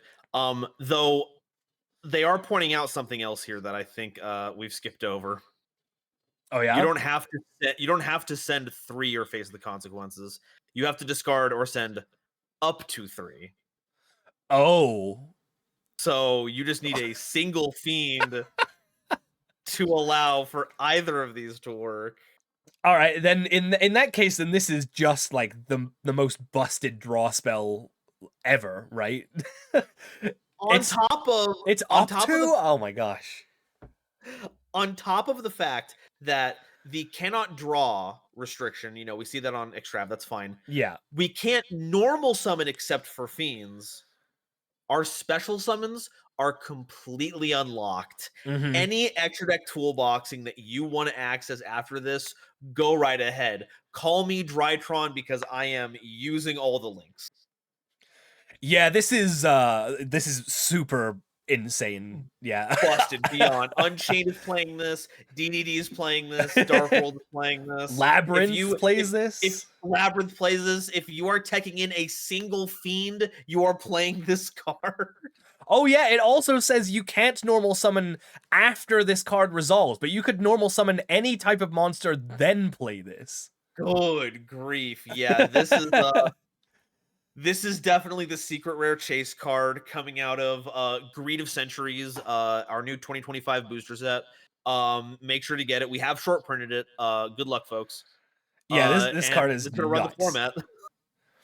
I don't think this could ever see print. It could never be let anywhere near a printing press. No way. No, not at all. It is good idea for the lore, though. I like the idea. Mechanically, this is what kills Yu-Gi-Oh. We've been talking about it for decades now. This is it. This is the card. Yeah, you play 3 of this, or you're not playing Yu-Gi-Oh. And this would clearly come out as a short print secret rare and be like $180 a copy. Mm-hmm, And mm-hmm. yeah, this would be insane. But very cool. Crush card format, folks, because we're going back. Ooh, baby. All right. Thank you for the submission. We're going to move on to our next card, which we're going back to the Abyss lore. We're going now to Tri-Brigade Therion Zubin Kit. Whoa! So this is when the Springans alit upon the Therion Discolosseum, Captain Sargus was not the chosen champion of the Springans, but rather the clever Kit, heroine of the Tri-Brigades. When it seemed all hope was lost, she tapped into her incredible mechanical genius to produce a mech so blindingly brilliant that even the Therions were cowed. An honorary title was given to her from that point on, but even still, she could not ignore the past that brought her to those heights. This one is by Maswoon, by the way. And I love this. This is so cool. This is so radical. Holy cow. I love the theming of this. We got the Tri-Brigade tag, the Therion tag. Zubin, I believe, like I'll have to look this up. My German isn't super strong, but I believe Zubin is claw. Ooh. So the Tri-Brigade Therion claw kit. So it doesn't sound necessarily like a bad end, but definitely like an alternate timeline. Yeah. Where we have like a different guy who shows up and blows up Albalos's heads. Yeah, exactly. Alrighty. Which yeah, like that's totally fine. That's totally within the prompt. Doesn't have to be a bad end. But that has been what a lot of people have been going with, because I think those are very easy. Zubin's not a German word? Oh, well, where the hell do I get that from? Hang on, I guess let me translate. Is it a constellation, perhaps? Oh, it could be. Zubenish, I think, is the what it's referencing. That's one of the constellars, Zubenish. And since all the Therians are based off of different constellations, that would be that'd be pretty clever. Pretty good keeping that detail in there.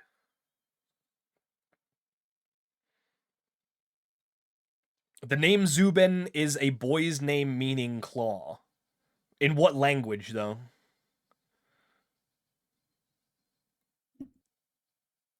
I'm trying to look it up, but oh, is it?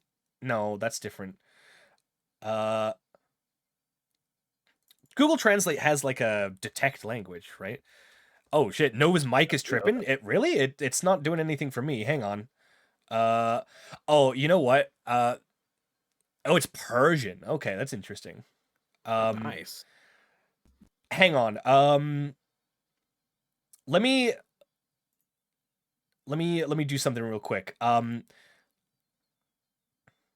You know what? If you, I'm gonna end the call here, and we'll jump into a VC in my server. I think that'd be better. Okay, Let sounds good. me I'll meet you over give there. you the permissions to see it.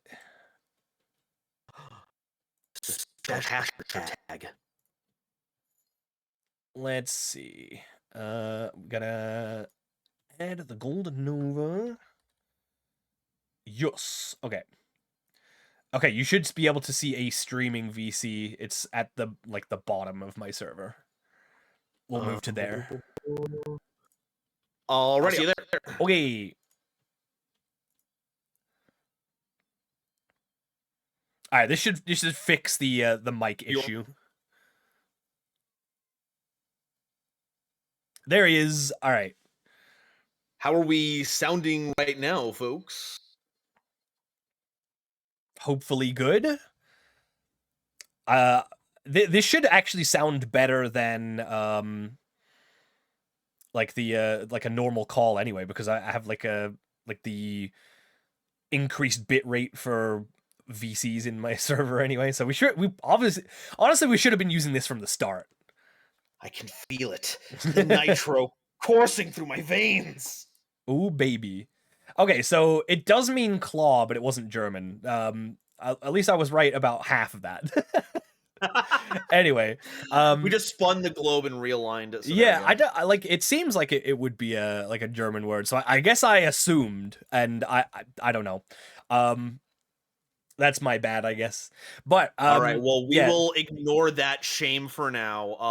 Let's go ahead and check out what's going on with this, huh? Yes. Okay. Yeah. Like theming is obviously like off the charts. We love big mechs, but in terms of the card itself, so we got a fire attribute beast, level 8.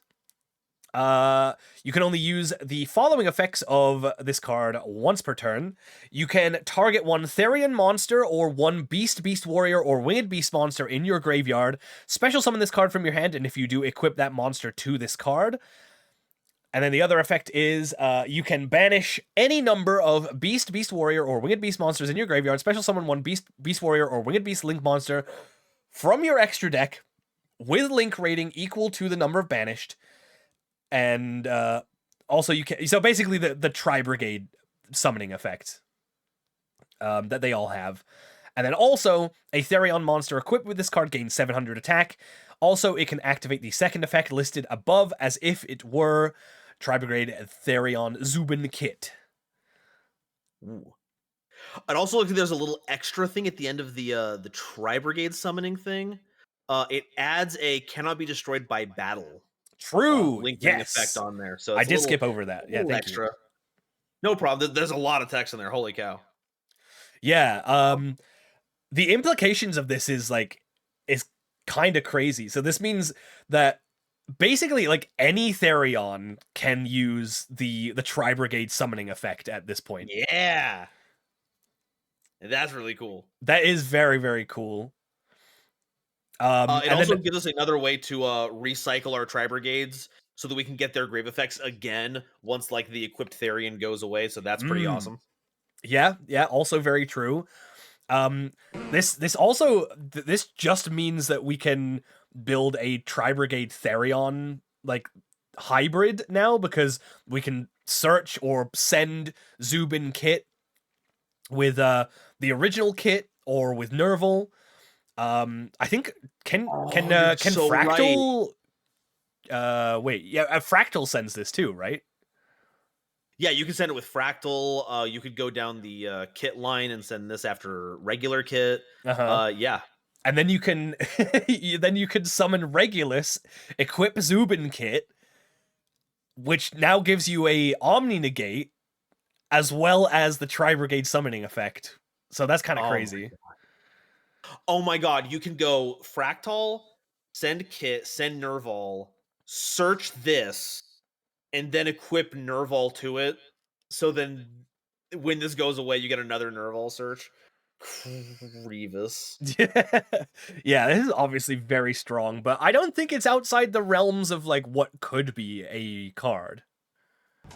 No, it definitely the effects work in line, except with like the little addition of not being able to be destroyed by a battle. But that's like a cool additional effect there. It's not like putting it over the top or anything. Follows all the usual effects, not Mhm. overpowered. I think this is a really cool like new bridge to allow for new deck building possibilities, and it's a really cool lore idea. So I dig it. Yeah, absolutely. I don't have anything more to say on it other than that. Like you got it exactly right. Yeah. I'd love to see this as a real card. I think that would be so fun to play with. Please, Please, please. Konami, if you're watching, make this a real. Do I'm more begging all you. timeline stuff, please. All That's right. so funny because like so many other card games do that. They do, Like you yeah. said, Lorcana, Magic the Gathering does that all the time. Yeah. Pokemon is arguable. I'm not sure if Pokemon does it, but still, like it's Um, I room to mean, grow. a lot of the Pokemon TCG is just it's based on like roughly like the lore from the games, but it's like their cards don't like follow like any sort of lore other than the fact that they are Pokemon. So Fair, um fair. there were actually I guess the only thing that you could probably count is during the like the Ruby and Sapphire era where the custody, I guess, of the Pokemon TCG was a little up in the air. It was like wrested from Wizards of the Coast, and it was taken back by Pokemon Company International around that time. And also there was kind of like a lull in like, you know, Ruby and Sapphire was out. They did A massive they explosion! they did like what was it? Yo, hey, yo, it's Acetone. Yo, what's up, gamer? How you doing? Oh no, the frickin' frogs. Not the frogs. Yo, They're what's turning up? all the Apex Avians into worms.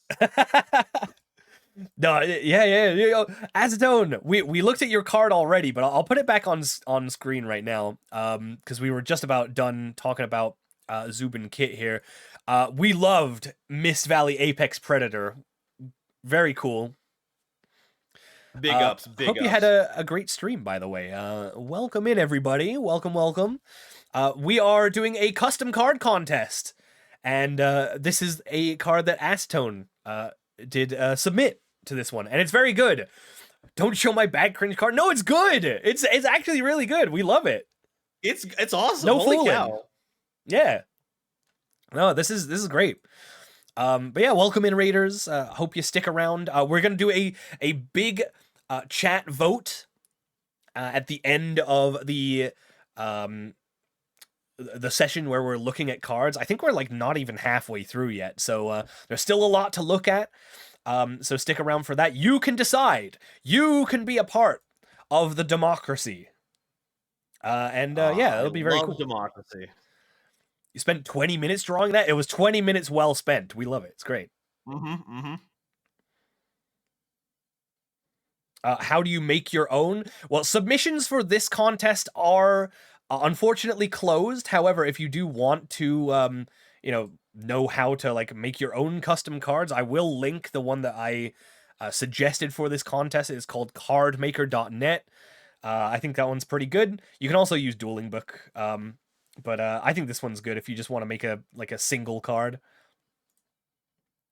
But yeah, so yeah, what was I talking about before? Oh, right, the Pokemon, right? Yeah. The custody battle. Yeah, so there was a little bit of a lull. Like Ruby and Sapphire had been out for a bit. They did the Fire Red Leaf Green remakes, and then it was still a little while before like Gen 4 came out. So the TCG decided to like tide over this kind of like sort of like limbo by making their own TCG exclusive lore, and they came up with their own region called Holon, and that is where Delta species Pokemon came from, which is I was wondering about stuff like that. Yeah. So Delta species were Pokemon of like types that they wouldn't normally be, which is kind of crazy that we're now in an era where like terrestrialization is basically that sort of. Yeah.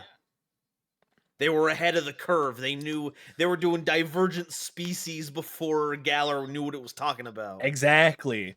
And honestly, like the Delta species were so cool. And they had some really unique cards that we've never really kind of seen since then. And I think a lot of the design philosophy from back then was really cool. But anyway, we're not talking about Pokemon TCG. We're talking about custom cards today. So we're gonna move on to our next one. Very cool submission. Thank you, Maswoon, for Tri-Brigade Therion Zubin kit. Yeah. Our next Also, how's it one. going? What did you say? Oh, I said hi to Astone because Oh, hi, yeah. and I wanted to say hi. Big while love we to had a break in Astone. All right, next card we have Revendred Scorcherus. Oh, Very cool. oh, Love this I'm already art. sold on this.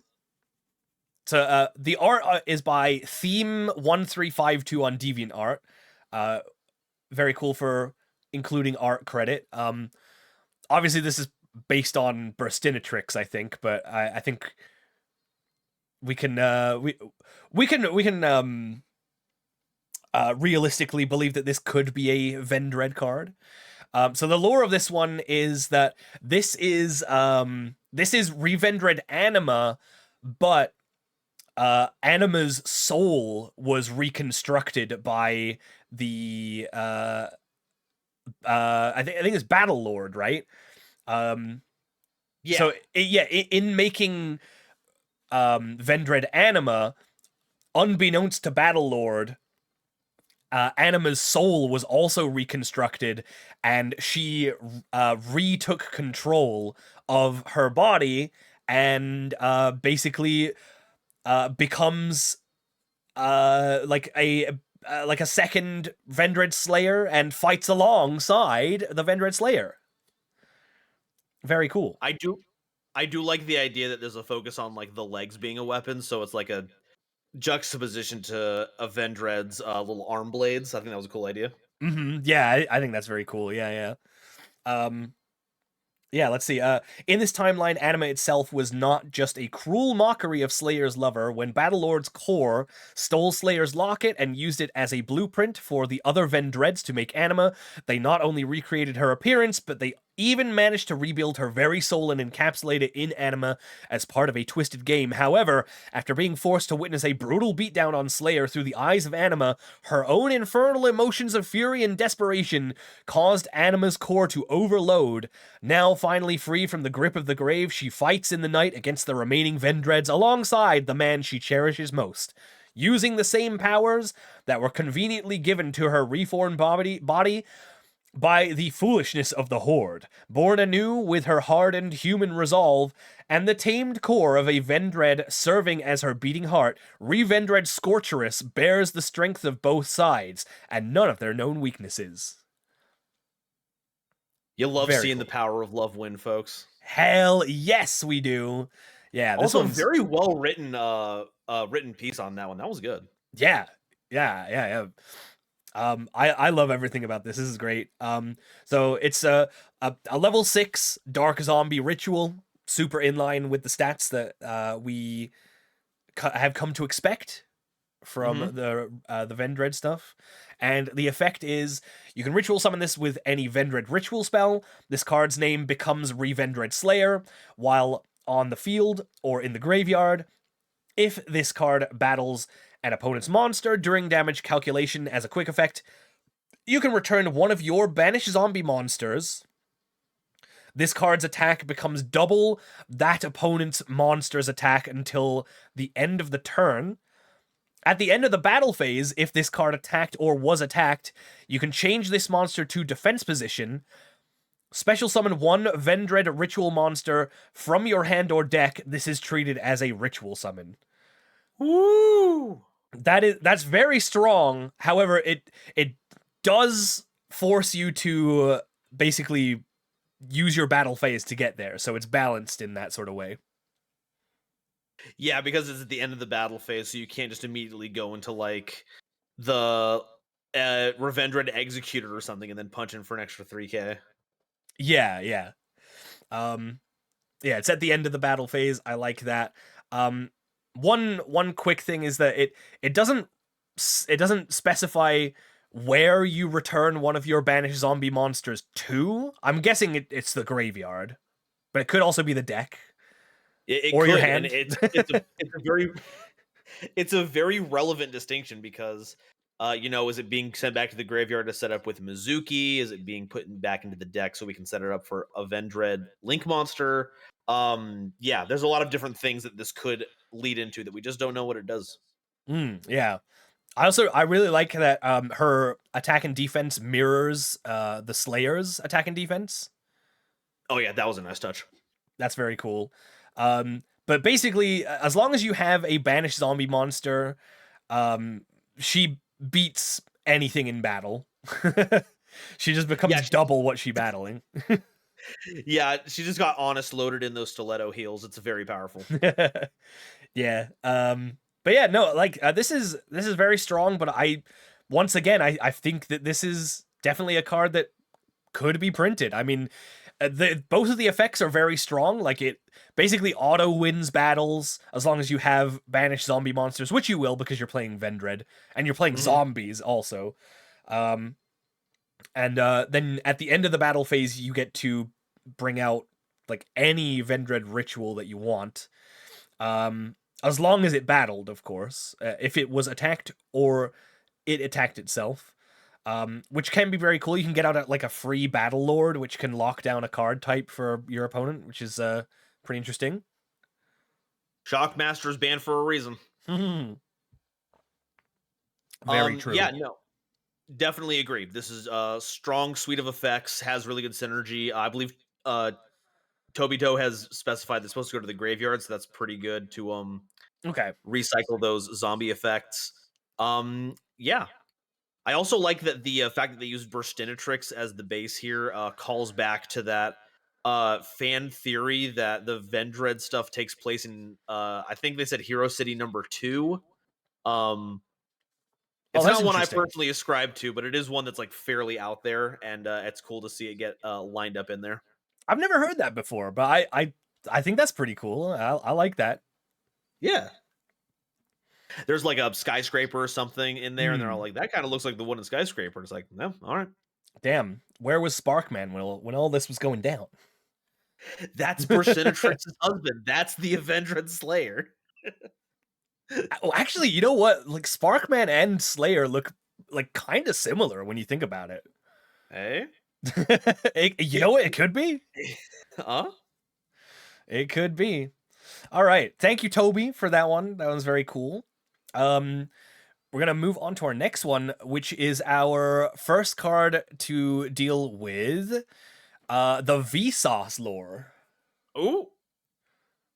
So we have this one is by Tally Ho, Malignant Apathy. Ooh, okay. So the lore for this one is, as Visa Starfrost's violent corrupted form Vicious Astrolaud descends upon the peaceful planet Calarium, it does battle with Manadium Riemhart, the personification of Visas' joy, the final piece of his soul. However, as Riem transforms into Manadium Primeheart to defeat this foe, he is instead outmatched and becomes devoured by Vicious Astrolaud, which continues its rampage across the planets of the Clear New World as the Malignant Apathy. Yeah, that's a pretty solid setup for a bad timeline. Mm-hmm. Yeah, very simple setup. Like, what if this guy won instead of the other guy? But that's all you really need for a compelling piece of lore, I think. Especially when you look like this. Oh my god. Yeah. Yeah, this I know art we're not goes judging hard. on art, but whoa. Yeah, this is very cool. And so we have a Earth attribute level 10 Fiend Fusion with 4,500 attack and defense. Kind of crazy on the stats, but it is a fusion of Visa Starfrost plus a Link monster plus a Fusion monster plus an Xyz monster plus a Synchro monster. So I think that makes sense. That's a 5 monster fusion. So when you put it up against other 5 monster fusions like Quintet Magician, 4,500 is basically standard, right? Yeah, it's pretty par for the course at this point. It's Yeah. no five-headed dragon of those stats, so I think it's perfectly balanced. Yeah, yeah, I think 4,500 is actually kind of fair when you think about it. Miracle Synchro Fusion goes hard. Oh, can you make this? I guess it does require a Synchro monster, yeah. It will. But if it's anything like Astrolabe, we might not need it. Yeah, well, let's see what it says here. Must be either fusion summoned or special summoned from your extra deck by banishing the above cards from your field and or graveyard. Yeah, it looks like you might not even need Miracle Synchro Fusion, right? You just need to Yeah. have just the materials. That's all you need. Of course, you have Miracle Synchro Fusion. It came with your monster for free. Yeah. Oh man, wait. So you can actually kind of cheat here too, right? Because you could use like Dogmatica cards and send stuff from your extra deck and just You totally have them could ready. do that. Mm-hmm. Like You could obviously, play a Dogmatica deck, yeah, run a random Visas in there to, like, I don't know, pop a Despian Tragedy or something for the free search, and then bada bing, bada boom. yeah. Obviously, like there is the restriction of the Dogmatica cards where you can't use your extra deck the turn that you use their effects, but you could take turn 1 to like set this up, and then turn 3 when it's back around to you, you could summon this guy by like, yeah, pretty much getting all the stuff for free. Yeah. The effect though, if you have special summoned a heart monster with 3,000 attack this turn, you can also banish one monster from your extra deck as material. Oh, this is this is the God, it's even... this is continuing the summoning requirement. Okay. So Oh my god. if you use any of the hearts this turn, one of the fusion materials can come from your extra deck. That's kind of crazy. Okay. Oh my goodness. So what happens after you summon this guy? Okay. If this card is special summoned, shuffle 2 cards on the field into the deck. That is mandatory. So Gotta you have definitely don't want to be summoning this to an open field, or a field where there's only one other card, because you kind of screw yourself. Neither player can summon monsters in defense position. Neither player can return cards in the graveyards to the deck. Neither player can banish cards. All cards on the field cannot be destroyed by card effects. Oh, okay. That's cute. Very clever. So it's like the reverse effect of all of the heart monsters. I see. All right, okay. I'm picking up what you're putting down. Yeah, that's And- very cool. And in a funny way, it also still synergizes with having a gigantic monster on the field that does a lot of damage, because now they can't hide behind a defense position monster. And you can still beat things in battle. And even though your opponent has those protections, you still benefit from not having your cards destroyed by card effects or getting your stuff banished. That's actually weirdly harmonious. Yeah. I love this in terms of lore. This this really hits. It's anti-lore incarnate. Yeah. Yeah, kinda. The only thing that I would the only knock I would say is that maybe the alternate summoning condition is a little bulky. But like, if your card having extra features to summon itself is the worst thing I have to say about it, I think you're in a good place. Yeah, and I don't even think it's like that bad. Like it's a 5 material fusion. Like you don't need to initiate a fusion with like polymerization or any effect. You just need to just banish the materials from field or grave, but yeah, like it's 5 materials, which is still a lot, and it's a lot of different materials. It's a Link, a Fusion, an Xyz, a Synchro, and Visas. Mm-hmm. I think that's still a lot to get to, right? Oh yeah, no, for sure. The amount of material I think is fine. I just think like the text for like explaining how much things you can do alternatively feels a bit like it's a lot. Yeah, like I didn't realize that the second sentence was still part of the like summoning condition technically until I read it. Yeah, I think it makes sense though. I think yeah, like if you've summoned a heart monster this turn, then yeah, I think you can realistically like get a free material from the extra deck for this guy.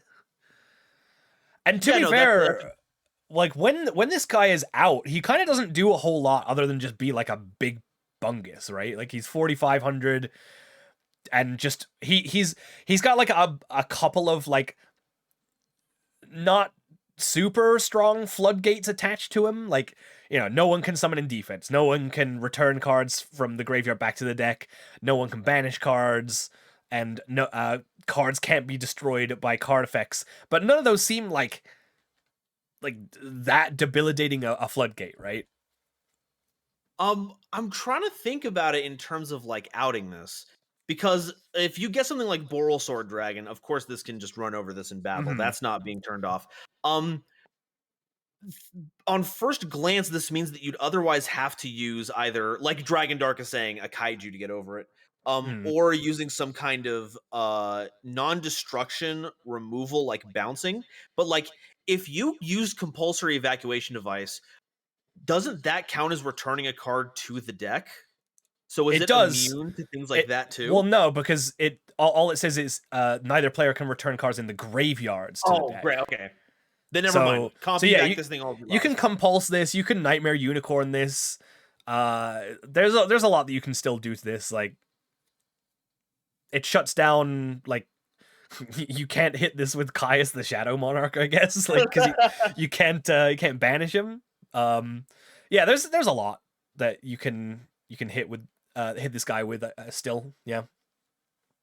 Okay, then yeah, it's it takes a bit to get out, very powerful, but yeah, there are yeah, I would say, knowing what I know now, some very uh common outs that people are running to get this thing out of here. So it's not funnily enough, it's not overpowered. Yeah, I think this is totally fine. In terms of power level, I think this is very realistic. I like this a lot. For I think sure. this was very well This is- crafted. This is a card that would get revealed for a core set, and then people would speculate about this for like a week. Hype would be out of control, and then it would get released, and then pro players would be all like, "Yeah, it's not even that good." I only run it because I can reveal it off of Fusion Deployment to get visas. That's about it. Wait, you can already do that with Astraloud, right? No comment. I mean, like maybe But you'd yeah, rather play this in Astraloud. I don't know. I mean, I'm not a pro player, so I couldn't effectively say. Neither am I. Who knows? That is a realm beyond ours at the moment. Hey, Nuclear Phantom. Pretty sure I've missed my submission, just wondering if there's any thoughts that can quickly be conveyed. I'm not super happy with it, so I want to improve the card. Hope the tournament is going great. Well, this isn't exactly a tournament. It's like a contest, but I get what you mean. Your card was the Longirsu, correct? I believe so. I think, like, overall, like, it's... So, it seems quite strong, because it's got either a Spell Trap Floodgate for your opponent or an Ibly Lock for your opponent. And also, you technically made it not an Orcust card. I don't know if that was intentional, because it doesn't say Orcust in its name. It's Orchestrated. But other than that, like, yeah, it seemed like pretty well on theme. I liked it.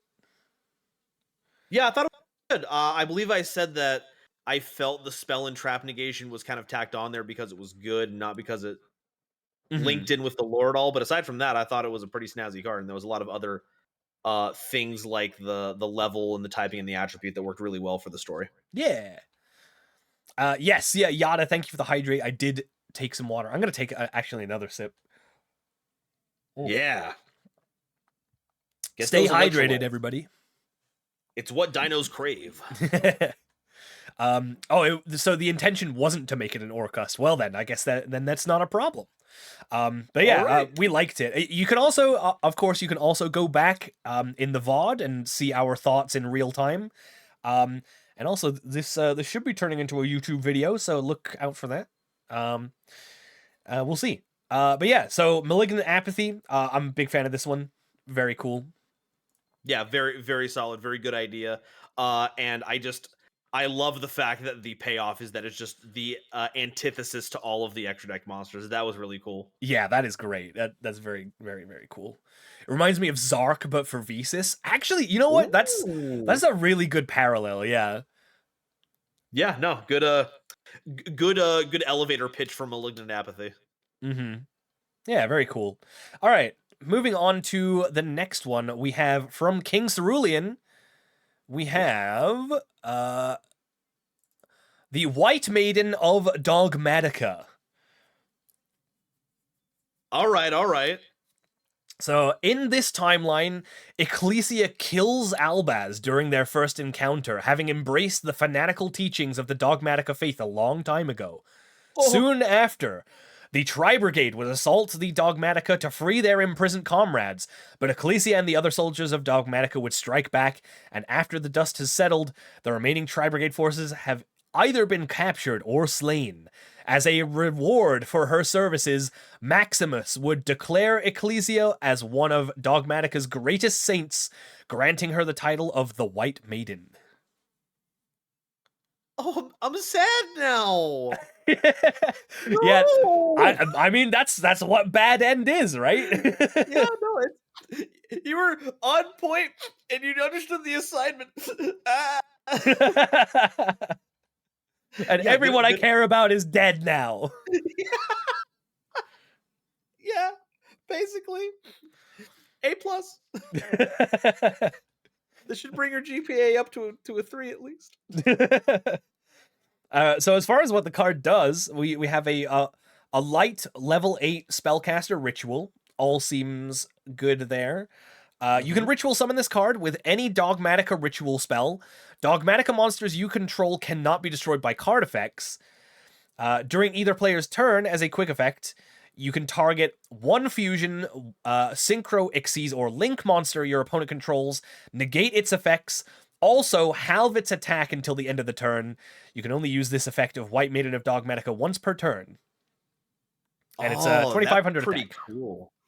Yeah, I think this one is a little like subdued in like power level. Like it's just a once per turn negate of a extra deck monster.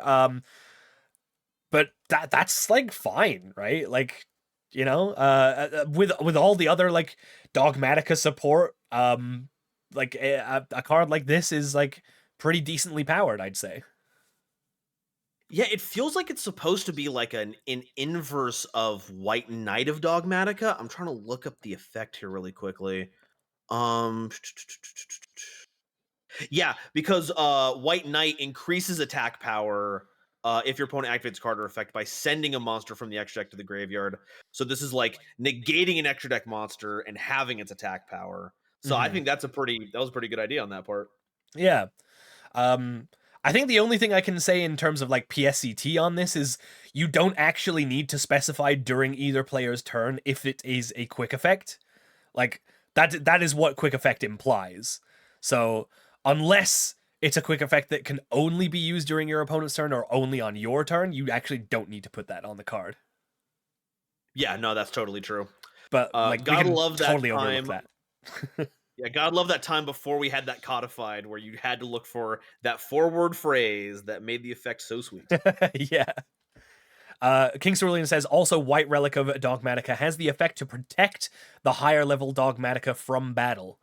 Yeah, so Okay. along with White Relic, this is just total destruction protection then. Yeah, I feel like this really helps bring together the using the alternate timeline idea to really bring together the Ritual Dogmatica deck. Because I feel like you're either just playing Dogmatica as an engine, or you're just turboing out Zoa, which is itself a ritual, but I feel like you need more than one monster to make it a ritual deck. So I think this works really well to round it out, as well as being a very heart-wrenching piece of alternate history. Yeah. But that's what we were looking for, though. That is definitely what we were looking for. Yep. Good job. 100%. All right. Okay.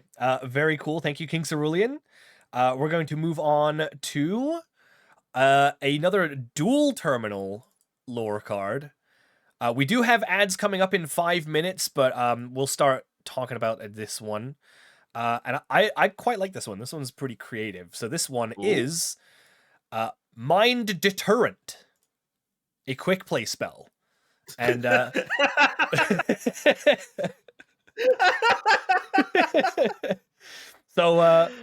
so this is Fabled Raven attempts to take over the mind of Mist Valley Thunderlord, intending to force him into battle with the ally of Justice Catastor.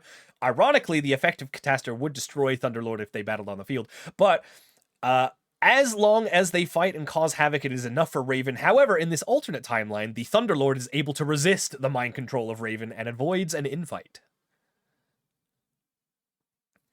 Oh my goodness! Thank goodness, Thunderlord, please resist. Do not let them fight against your boyfriend. Now this is very cool. So in terms of the art, I actually made this.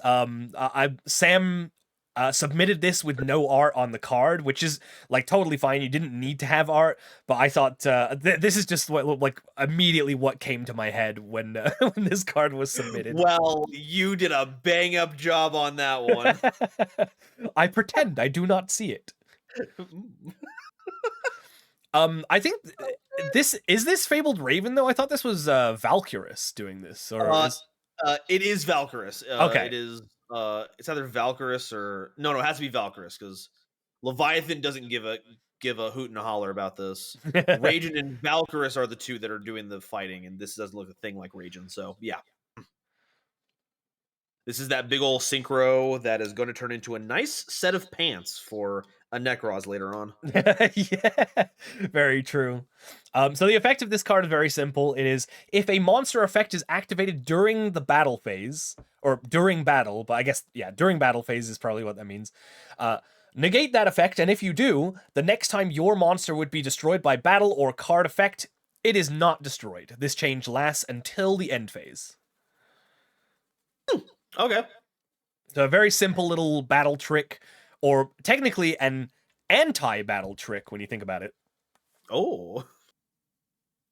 We've entered into the negative battle phase now. But yeah, very very on theme. Obviously you use this to negate the effect of the Catastor that would destroy your Mist Valley Thunderlord. And also I guess like technically you also save the Catastor because it is technically like if we're thinking from a lore perspective, Catastor and Thunderlord are supposed to be on the same side. So you negate the effect of Catastor that would destroy Thunderlord, and you also stop the Catastor from being destroyed by the battle by the Thunderlord. And yeah, so it literally just completely ignores what the Valkyrus is trying to orchestrate here. Yeah, just blank some battles. We're gonna take this out of the whole mental manipulation thing. No backstabbing. We're all just gonna sit down and have a nice talk and not use effects during the battle phase, Frank. Oh, Frank, you and your battle phase effects. Come on, we're tired of it. But yeah, no, Yeah. I think it's pretty solid. I don't know if I have anything else to say on it specifically. It's just a nice solid thing, and it's contextualized pretty well for the moment it's trying to change. Yeah, and I think I will also say that I think Konami should consider using more emojis in their card art. Let the live twins do your final run art, please. Give them the finished product. Put some hearts in there. Put some thinking in there. All that kind of stuff. Do you remember Blingy? Where you could like put like stickers and like sparkles and the gif of Snoop Dogg doing the drop it like it's hot dance on like any image that you wanted. Oh my god! From back in the day. I don't know if I know it specifically, but like as someone who's trundled through a few forums in their time, that seems like the kind of tool that they were using to make that. I think. Yeah, So I think seen we should have more cards like that. Yeah.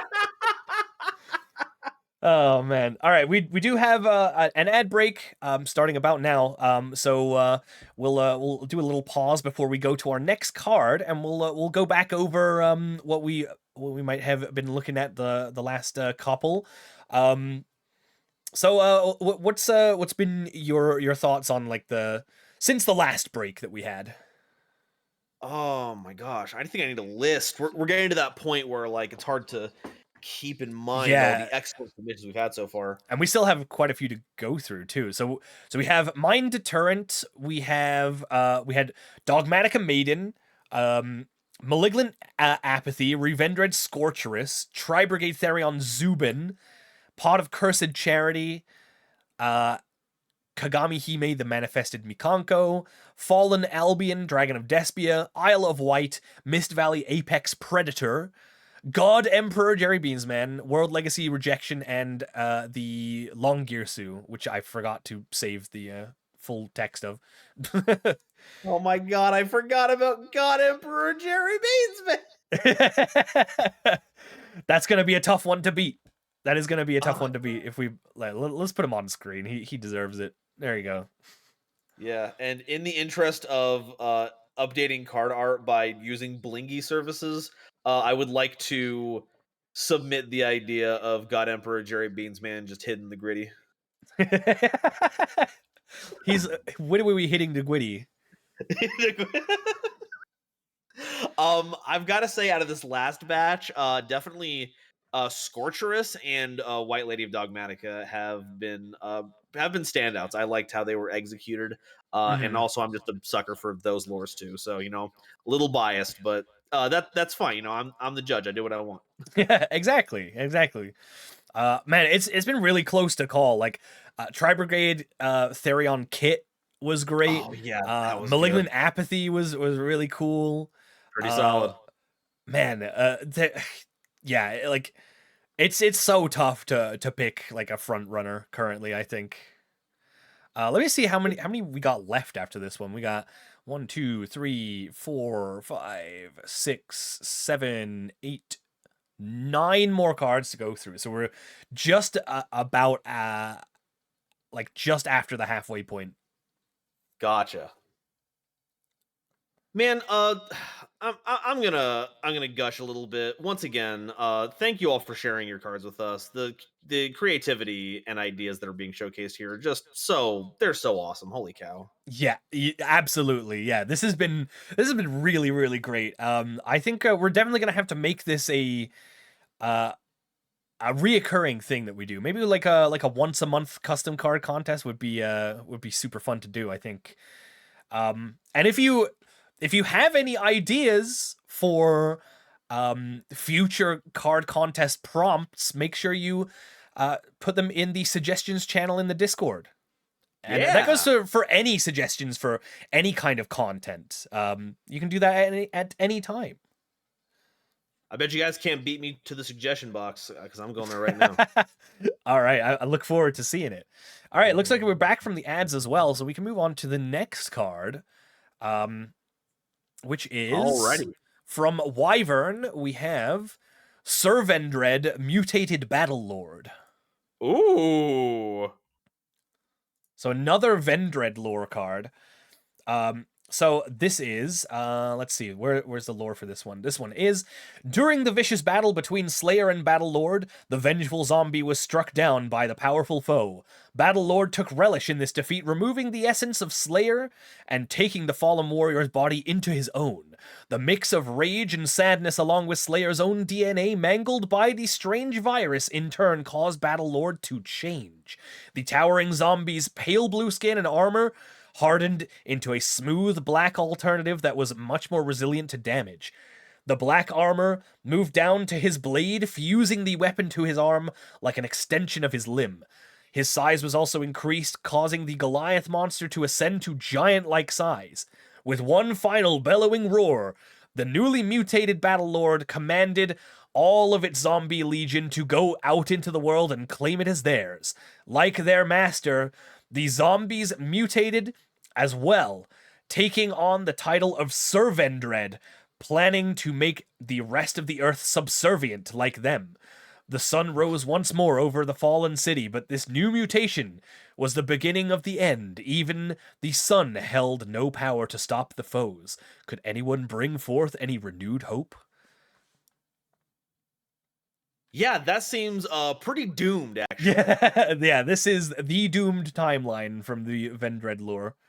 You know what? I'm gonna say, like, everyone who's submitted like lore has been really creative with their writing. I've very much appreciated that.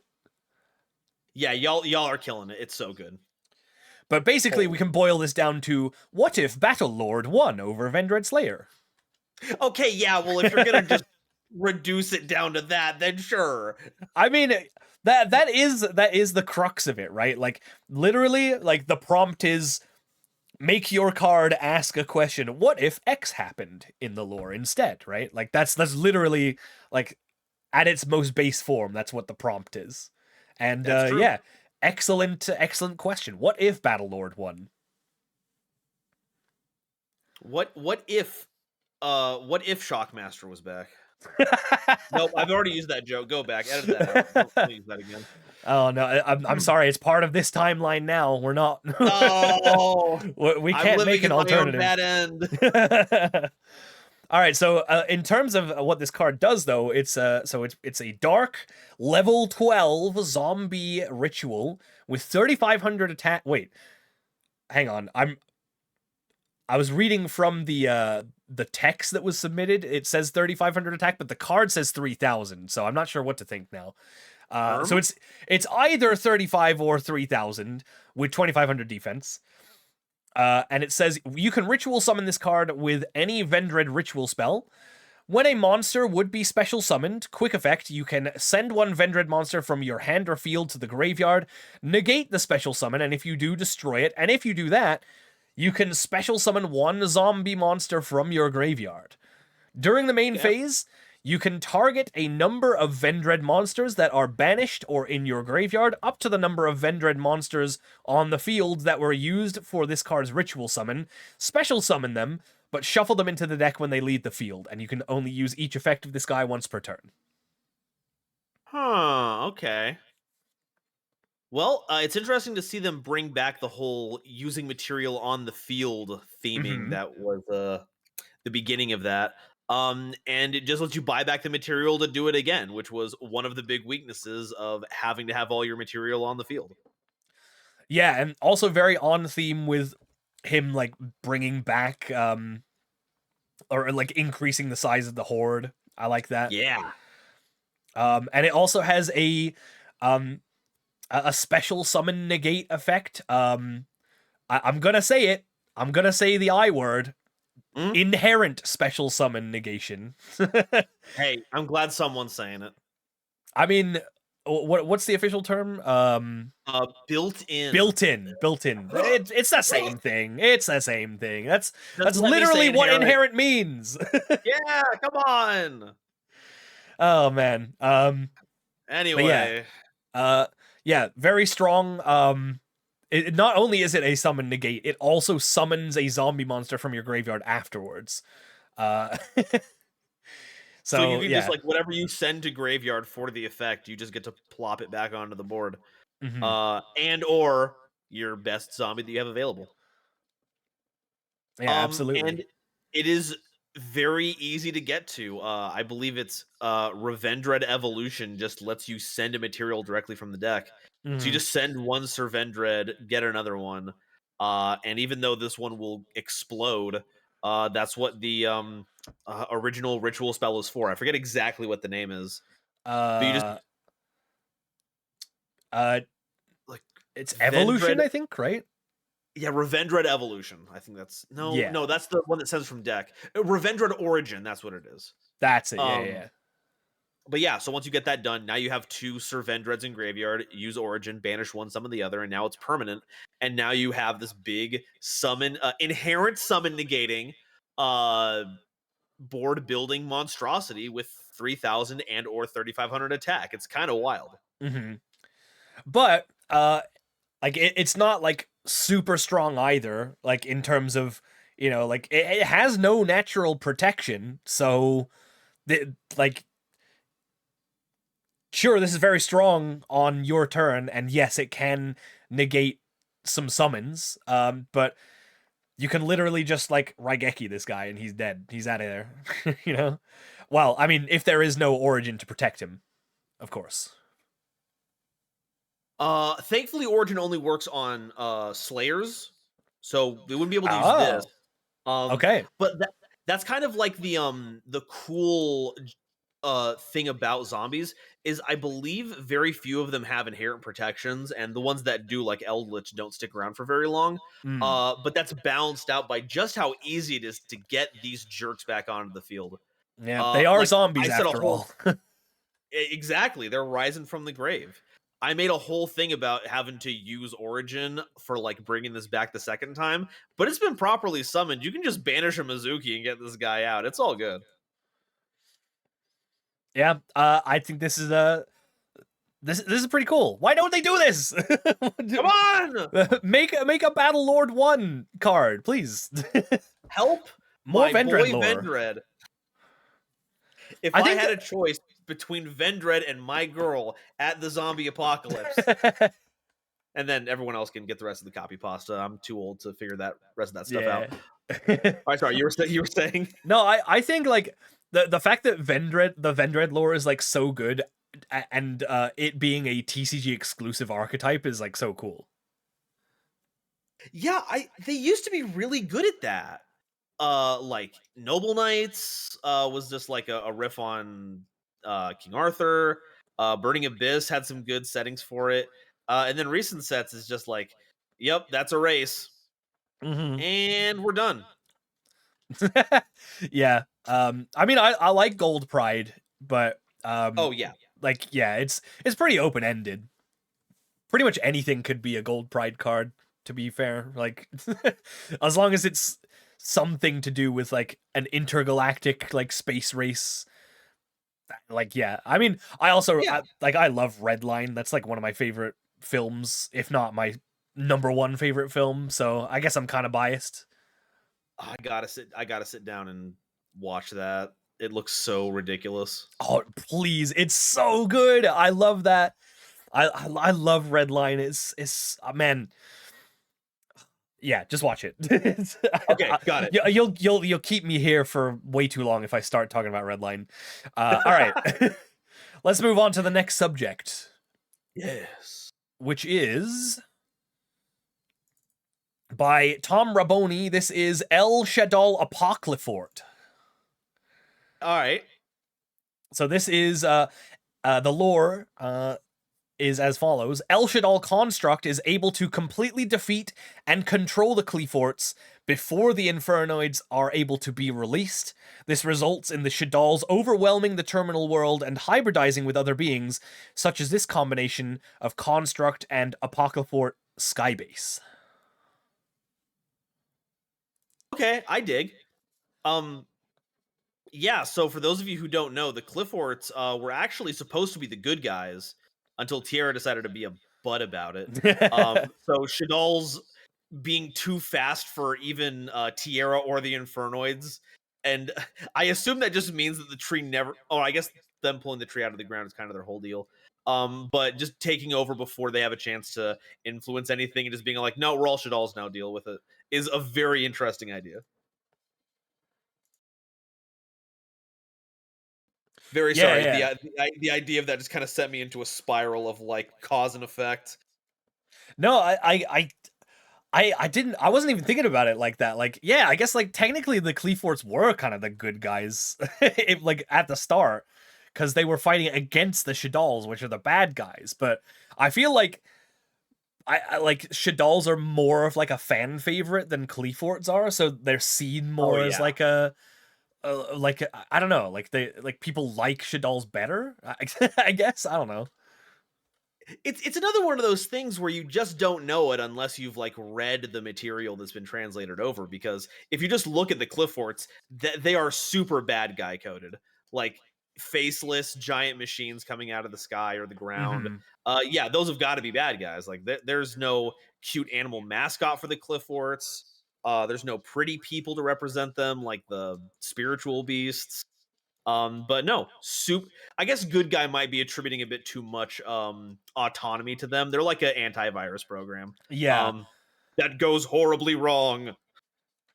Yeah, I guess this also I believe spawned a meme in the server, because there's the shadowy figure that rises from Cleafort Genius, right? Mm-hmm. And we were talking about in the server like, oh, this guy's definitely up to no good. He's got like angry eyes and stuff. But I was just like, well, he's a genius. He could be out to like solve world hunger. And then someone else said, no. He's gonna be like setting off nukes. And I was like, well, that would solve world hunger. And so now, let me see if I can get this they're up. not hungry anymore. Yeah, exactly. It's like you folks have never read the seminal works of one Seymour Guado. If there are no people, there's no suffering. Get with the program. Exactly. Golly. So that spawned. Anyway, why does hang this on. have 2 scales? Yeah, well, we'll get to that. Let me put okay. let me put this on screen real quick. Wait, shit, where did that save to? Hang on. Shit, where did that go? Oh, it's an MP. Right, it's an MP4. Yeah, okay. All right, give me 1 second. It's not an image. Oh, I do that all the time. I hate that. So okay, so here it is. It spawned this meme.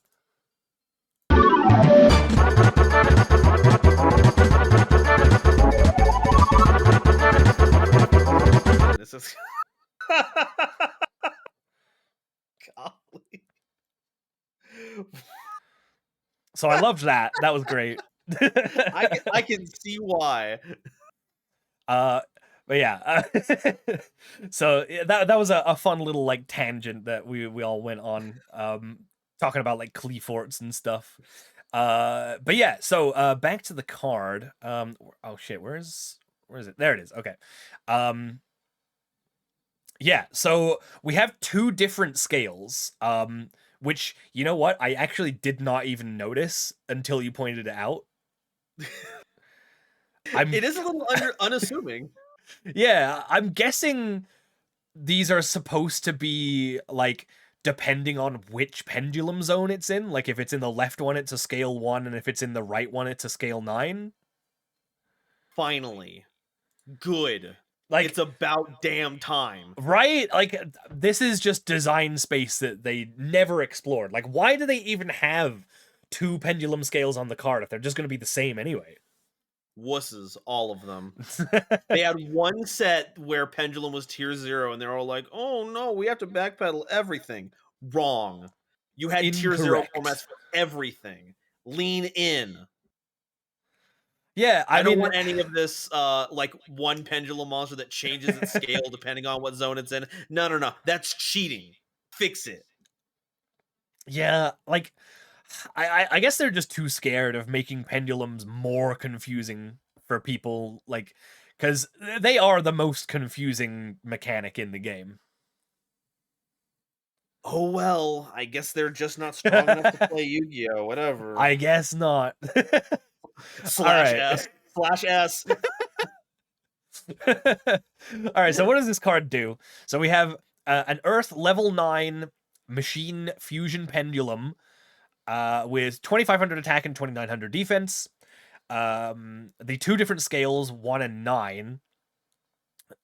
So you can either pendulum summon monsters level 2 and above, or level 9 and below, or level 8 and below rather, depending on which scale this is in, I guess.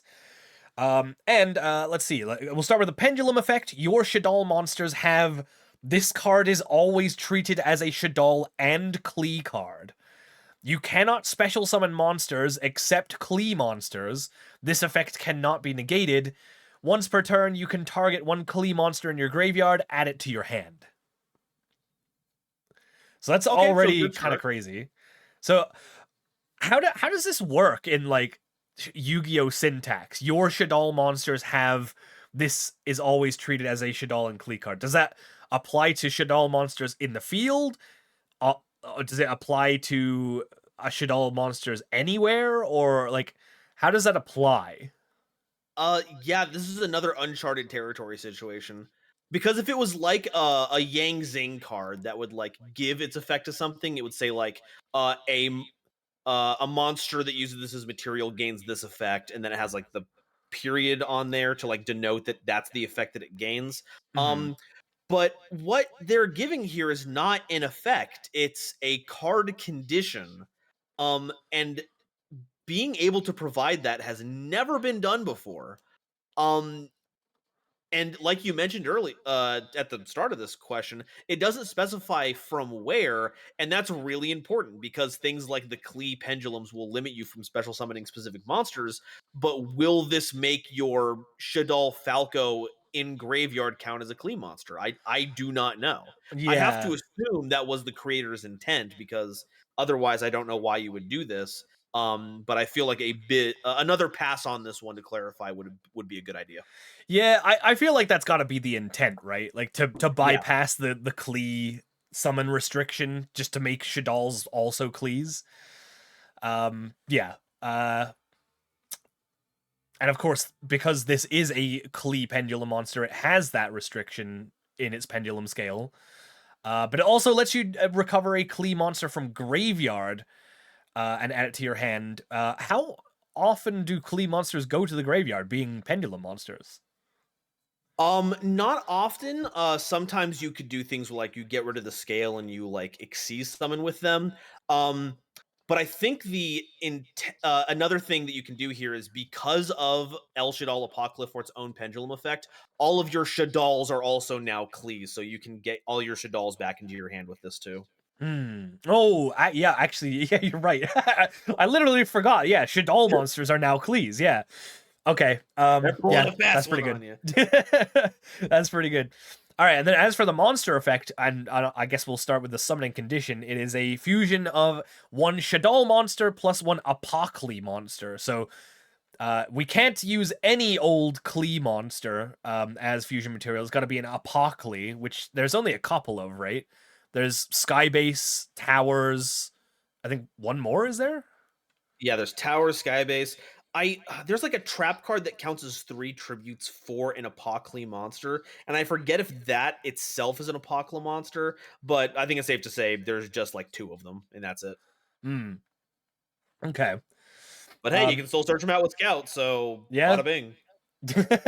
Wait, hang on. This being in the pendulum scale, does that mean that Cleefort Scout can search Shaddolls from your deck too? If it Like- works the way that we think it does, then it oh my sure god. would. That's so funny. All right, and then let's see. So also I guess you can also summon this with Shadoll Fusion using an Apocly monster in your deck. Oh, So there's that. you're so right.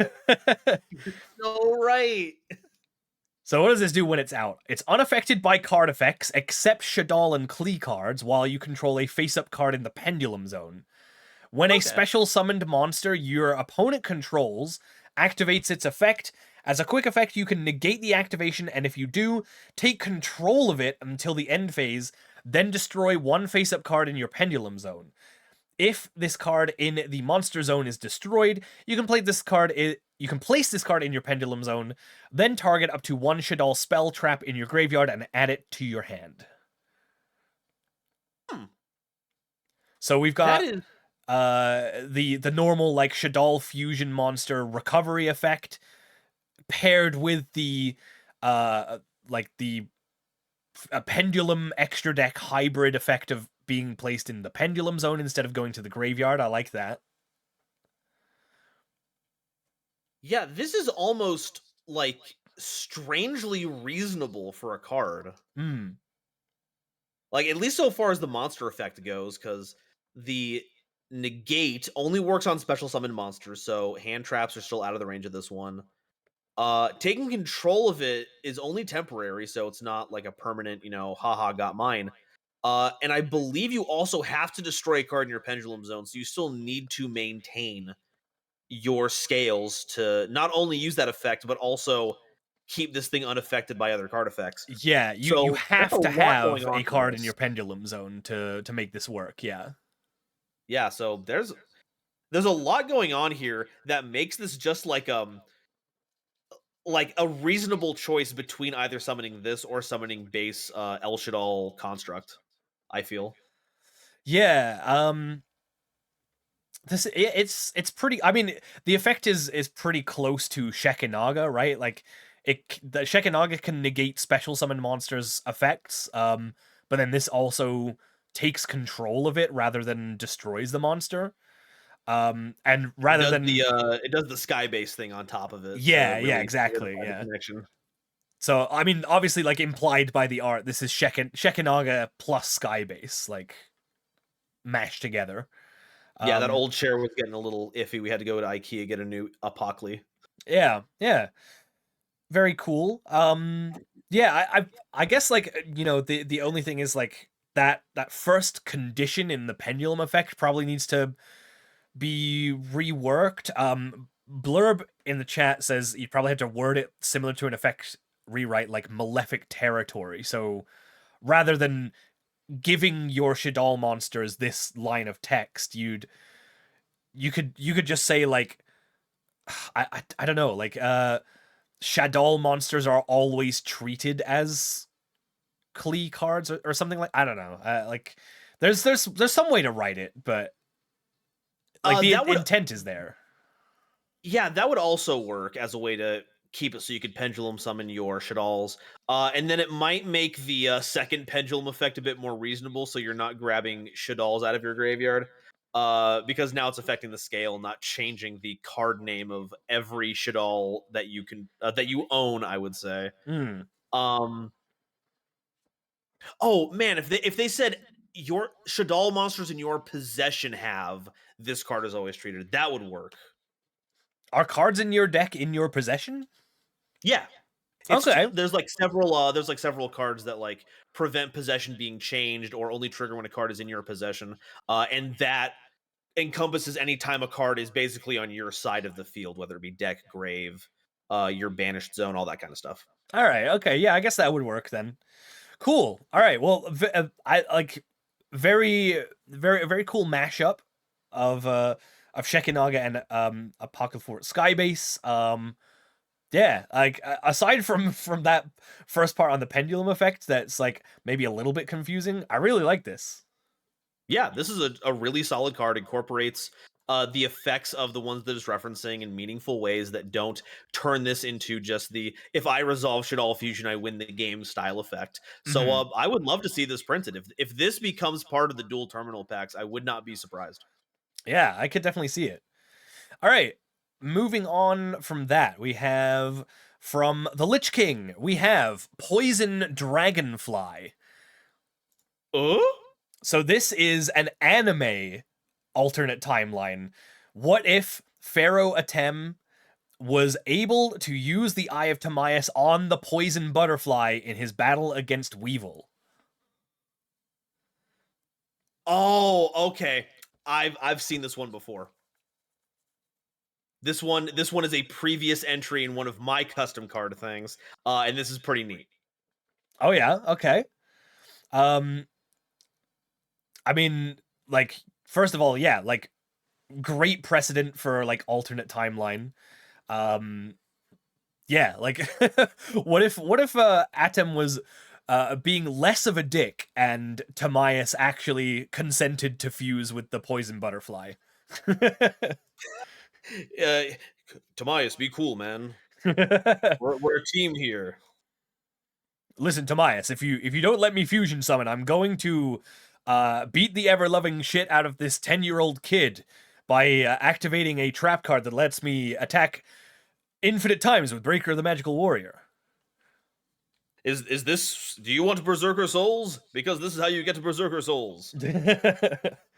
All right, so what does this do? It's a level 7 dark insect fusion monster. With the fusion materials is just one insect monster plus one dragon monster. So that leaves it really open-ended, which is pretty cool for fusions these days. This card can only be fusion summoned with the above materials or with the Eye of Timaeus. That's pretty standard for a Timaeus fusion. Mm-hmm. I don't wait. How could this be summoned with Eye of Timaeus though? Because doesn't Timaeus, the actual Eye of Timaeus card specifies Dark Magician, right? Yeah, it's got to be like have Dark Magician in the text, not just any monster that. It couldn't even summon it because it's not a spellcaster in there. It's insect or dragon. Okay, so a little something there. But that's fine. Whatever. Maybe that's why this card could never be summoned. Wait, does it mention Dark Magician in the text anywhere? It does not. No. Okay, then never mind. Just make Dark Magician count as an insect. True. Oh, well then, as long as we're doing that. Yeah, exactly. So this card is always treated as a dragon type monster while on the field. This monster gains 500 attack and defense for every insect or dragon type monster on the field, including itself, I guess. When this monster destroys an opponent's monster by battle, take control of that monster, then change its type to either insect or dragon, and during each end phase, inflict 1,000 damage to your opponent's life points. Gotta get those poison scales out there. Yeah. So, I mean, yeah, like, if this was summoned at that point in the duel, I'm pretty sure this would be the card that would beat Weevil. So, at least there's that. Like, literally, all Atem would need to do is just be like, I proceed to my end phase, and then you take 1,000 damage, and this duel is over. So, lore-wise, it does work, because it is a card that would, like, turn the tables, right? Mm-hmm. That would definitely change the timeline around. My question is Atem still under the effect of the Orichalcos at this point? I forget exactly where we're at in No, it's in this duel, Weevil has the Orichalcos. A massive explosion! Okay, so he's just oh, is this post after the Raphael battle where he loses Yugi? Yes. That way he's so angry. Okay, exactly. That's why he's angry. Yeah. Hi, Riri! Yo, thank you for the raid! Welcome in, everybody. Hello! Welcome in, Raiders. My name's Hasher Brown, and with me today I've got Golden Nova Yu-Gi-Oh! Hi, everyone! And we are taking a look at a custom card contest today from the Hasher Brown server. We have had very many creative submissions of alternate timeline / bad end Yu-Gi-Oh cards that have been made custom. And I've got, of course, the esteemed lore master himself, Golden Nova, helping me judge these cards. Please, you forgot handsome. Of course. I mean, that's just goes without saying. Oh, thank you. So therefore, I didn't say it. All right. So, insofar as is there anything you want to say before we move back to? I don't want to. Yeah. No. I just Riri, thank you so much for the raid. I hope you had a good stream. And raiders, if you want to stick around, you can be part of the voting process. Which we're getting really close to. We're getting to the end of the submissions here. You can be part of the democracy that decides who wins the custom card contest. So, but yeah, if you do need to go and take care of things and stuff, and you can't stick around, that's no problem at all. But yeah, Poison Dragonfly. Yeah. So, obviously, the Eye of Timaeus thing is a little bit of a misstep. I think it might be there as largely like a way to tie it into the fact that it's supposed to be like that moment from the anime. But aside from that, like I could see this card being played in like I think someone mentioned B Troopers. If you have a way to like link out like a really cheap dragon monster, you might be able to use the B Trooper fusion to make this and kind of clean house because this card is strong. Yeah, I could see that. Yeah, for sure. I feel like there's probably a way to like make this so that you could summon this with Eye of Timaeus like properly, but I guess like how it is fine. Like it's a lore card, right? So it doesn't have to like completely like make sense. True. It's like it's like Dark Flat Top not being able to summon Skyfire unless you've already summoned Skyfire, right? Oh god. Oh god. Okay. All right, I think Contain the anger. we better move on Contain. from that. Conceal, don't feel, don't let them know. That Anyway. was the worst revelation to me. Like, this card doesn't even do what it says it does.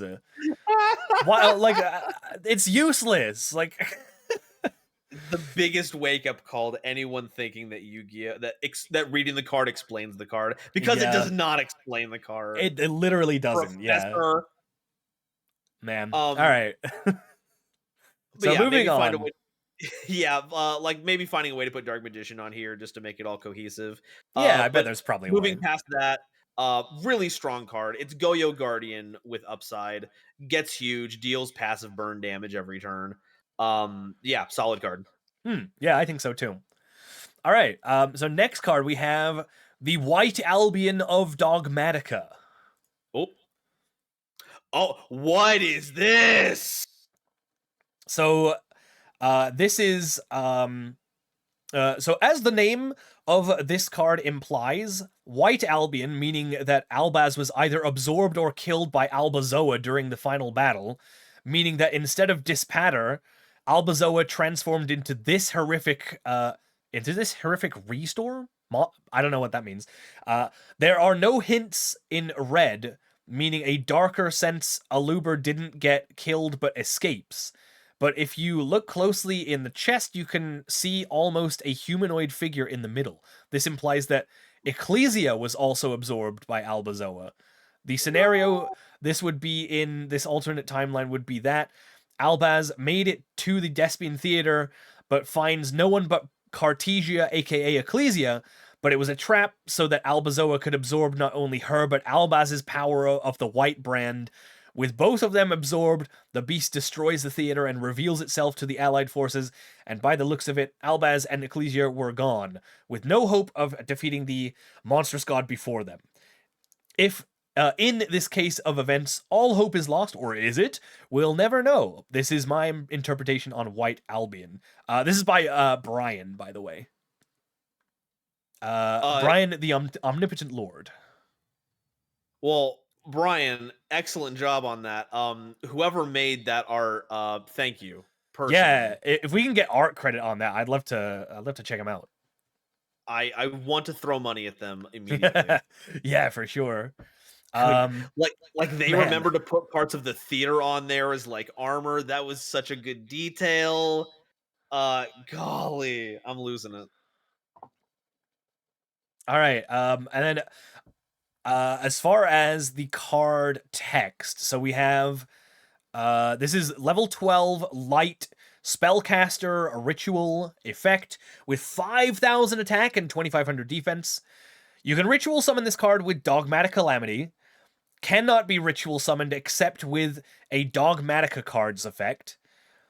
While this face-up card is face-up on the field, monsters special summoned from the extra deck cannot attack nor activate their effects. While you control no monsters special summoned from the extra deck, apply the following effect. When your opponent special summons from their extra deck for the 5th time in one turn, you win the duel. Wow. Ridiculous. Wow. I love super on theme, yeah. I feel like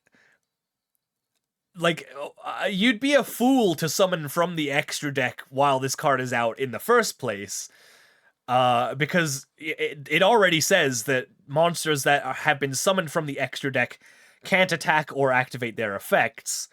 But it doesn't stop extra deck monsters that have been like resummoned from the graveyard or something from being able to use their effects. So I suppose like if your plan is to like I don't know like bring out Mirror Jade and then like fuse it with an ad lib and then ad lib resummons Mirror Jade and then use Mirror Jade to out this, like I guess that is some way to use an extra deck monster as a counter to this guy, technically, but yeah, you have to be careful not to summon 5 cards from your extra deck, otherwise you fucking lose. Otherwise, you get auto lose to be rude. Yeah. Yeah, and if you're on Mirror Jade, you better find a way to make it without Lubellion, because that is not activating. Exactly, yeah. Um, This is crazy. God, yeah, no kidding. You can summon this out of the you can ritual summon this out of the graveyard with Dogmatic Calamity. It's super easy to recycle, super easy to search with that new continuous spell card. So if you're going second, you just play that and get all the pieces that you need to make this. Um, even the alt win condition, which I normally think is just like absolutely evil card design, the fact that it requires your opponent to take actions means that it's far more flavor than actually game impactful, but really does essentially floodgate your opponent down to a certain number of extra deck summons, which I think is a clever use of that. Yeah, and if anything, it's a card that stops Zodiac from playing, which is a positive in my eyes. Like, no, you cannot just like stack 5 Zodiacs on top of each other. That's not gonna happen. You're saying you made a second Chalkonine? What? What's going on here? We got a source on the artwork. It's made by Slacker Magician. Slacker did this. What? I need to check them out. I haven't I heard don't of know them since for a million years. Hmm. If they're who I think they are, they were like a old like dueling clips YouTube channel or something like the heavily edited ones that were really Oh, funny. really? That's Okay. if this is the same person, it has been like a decade or something since they posted anything. Okay. All right. Well, yeah, I'm gonna check them out after this. But yeah, Heck yeah. this one's really good. Very very good flavor. I could definitely see this being a card for sure. This has the style down pat. Like, I would believe this if someone posted this on Twitter, be all like, "Yo, new card drop." I would be getting the camera ready to do like a new review immediately. Yeah, we just need a way to cover up this fan card was created at cardmaker.net. And then yeah, this could definitely pass for sure. So yeah, if I was giving out letter grades, this would be pretty high up. Yeah, I think I would say that too. Okay, the next submission comes from Vam. And this one is the Unrivaled Tenyi Dual Avatar Overlord. Whoa. So, there is a lot of lore to go with this one. There's a lot of reading. I'm not gonna read all of it out because there's a lot to go over. But basically, the gist of it is, this is a continuation of the Tenyi lore. And Vam's headcanon is that once Monk and Shaman are introduced to the Light Chi Ashuna, the dual avatar like set of cards is like a continuation of the Tenyi lore, where Monk of the Tenyi is Yuhi and Shaman of the Tenyi is Kokoku. And they're both light monsters, which makes sense. And so this is the Draco Berserker of the Tenyi after defeating the dual avatar empowered Tenyi warriors that oppose him with the dark chi on his side, of course. Ooh. But yeah, if you want to see if you want to see what everything of what Vam has written out, it is in the custom card contest channel in the Discord. There's a lot to go through, and also Vam created 4 other cards to like go with this, but this is the card that Vam decided to submit for judging.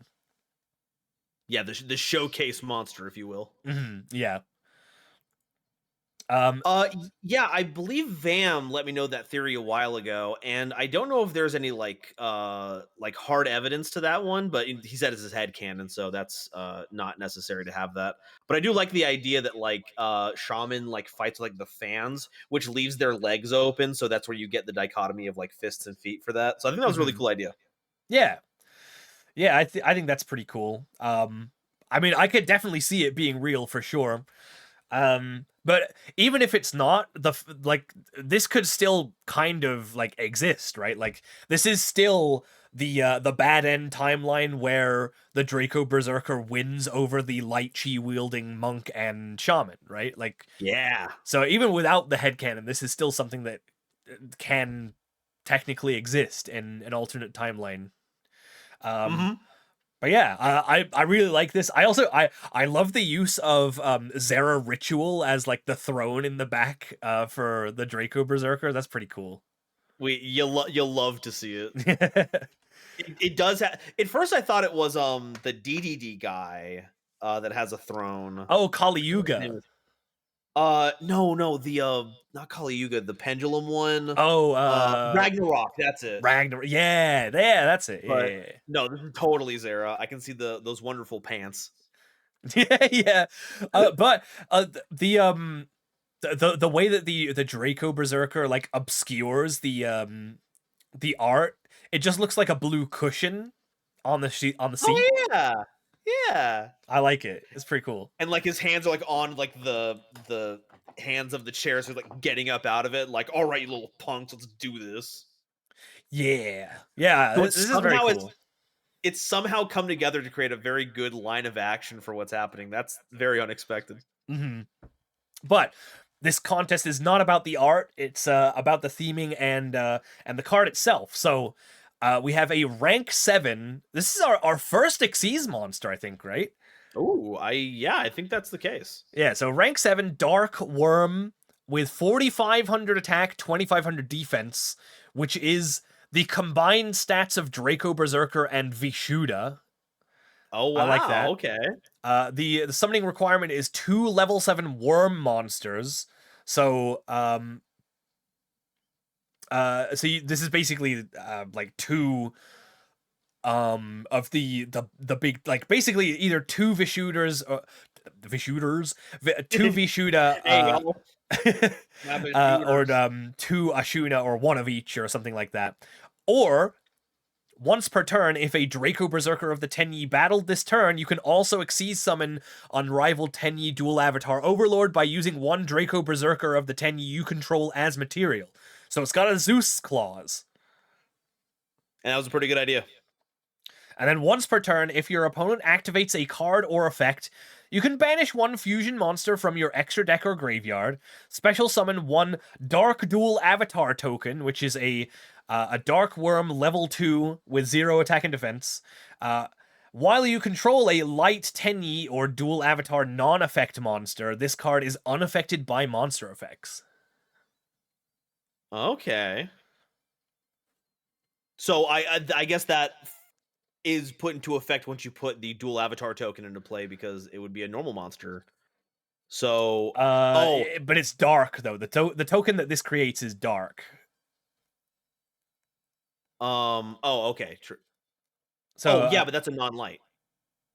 Oh, non-light. Okay, yeah, you're right. For some reason, I just, even though I literally just read it, I was just like, yeah, it says light right there. No, non-light. Yeah. Okay, so it does To work, be yeah. fair, the way that they format attributes, it's like, and while you control a non-light Tenyi monster. Yeah, Really yeah, take up your attention. it drew the eye. I tunnel visioned on the light and not the non part. Yeah. Yeah. And that's cool because that effectively makes it like Sahasrara, the big old link monster for Tenyi. Mhm. Because once you make that token, now it provides that protection to unrivaled Tenyi here. So that's a nifty idea. Yeah, I like that. I think that's pretty cool. It's kind of a shame that like by summoning this, you lose the like removal effect of Draco Berserker.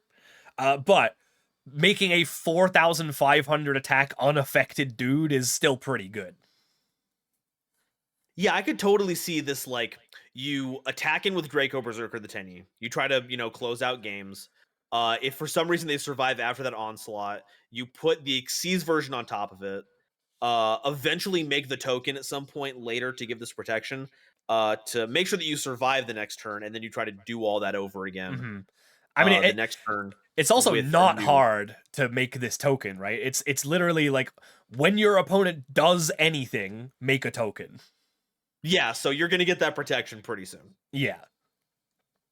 Yeah, for sure. Yeah, I could definitely see this being a thing. I mean, obviously, like this does assume some like headcanon stuff, but I could definitely see a bad end Draco Berserker wins timeline thing being yeah, like that's totally some lore that can be made into a card for sure.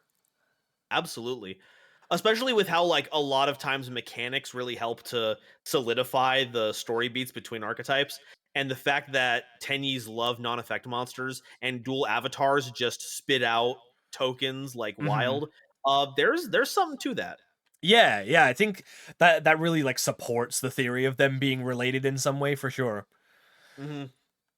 But yeah, once So again, yeah, Vam made 4 more cards as part of this series, and they do help like understand the sort of story of how it all culminated in this guy. So if you do want to go check those out, they are in the channel in the Discord. check out the Discord. We have stories about some real bad dudes. Hell yeah. All right, we're coming up to the end here, but we still got a couple more to get through. We have next up, we got Pearly Abandoned Memory. No. This is very sad.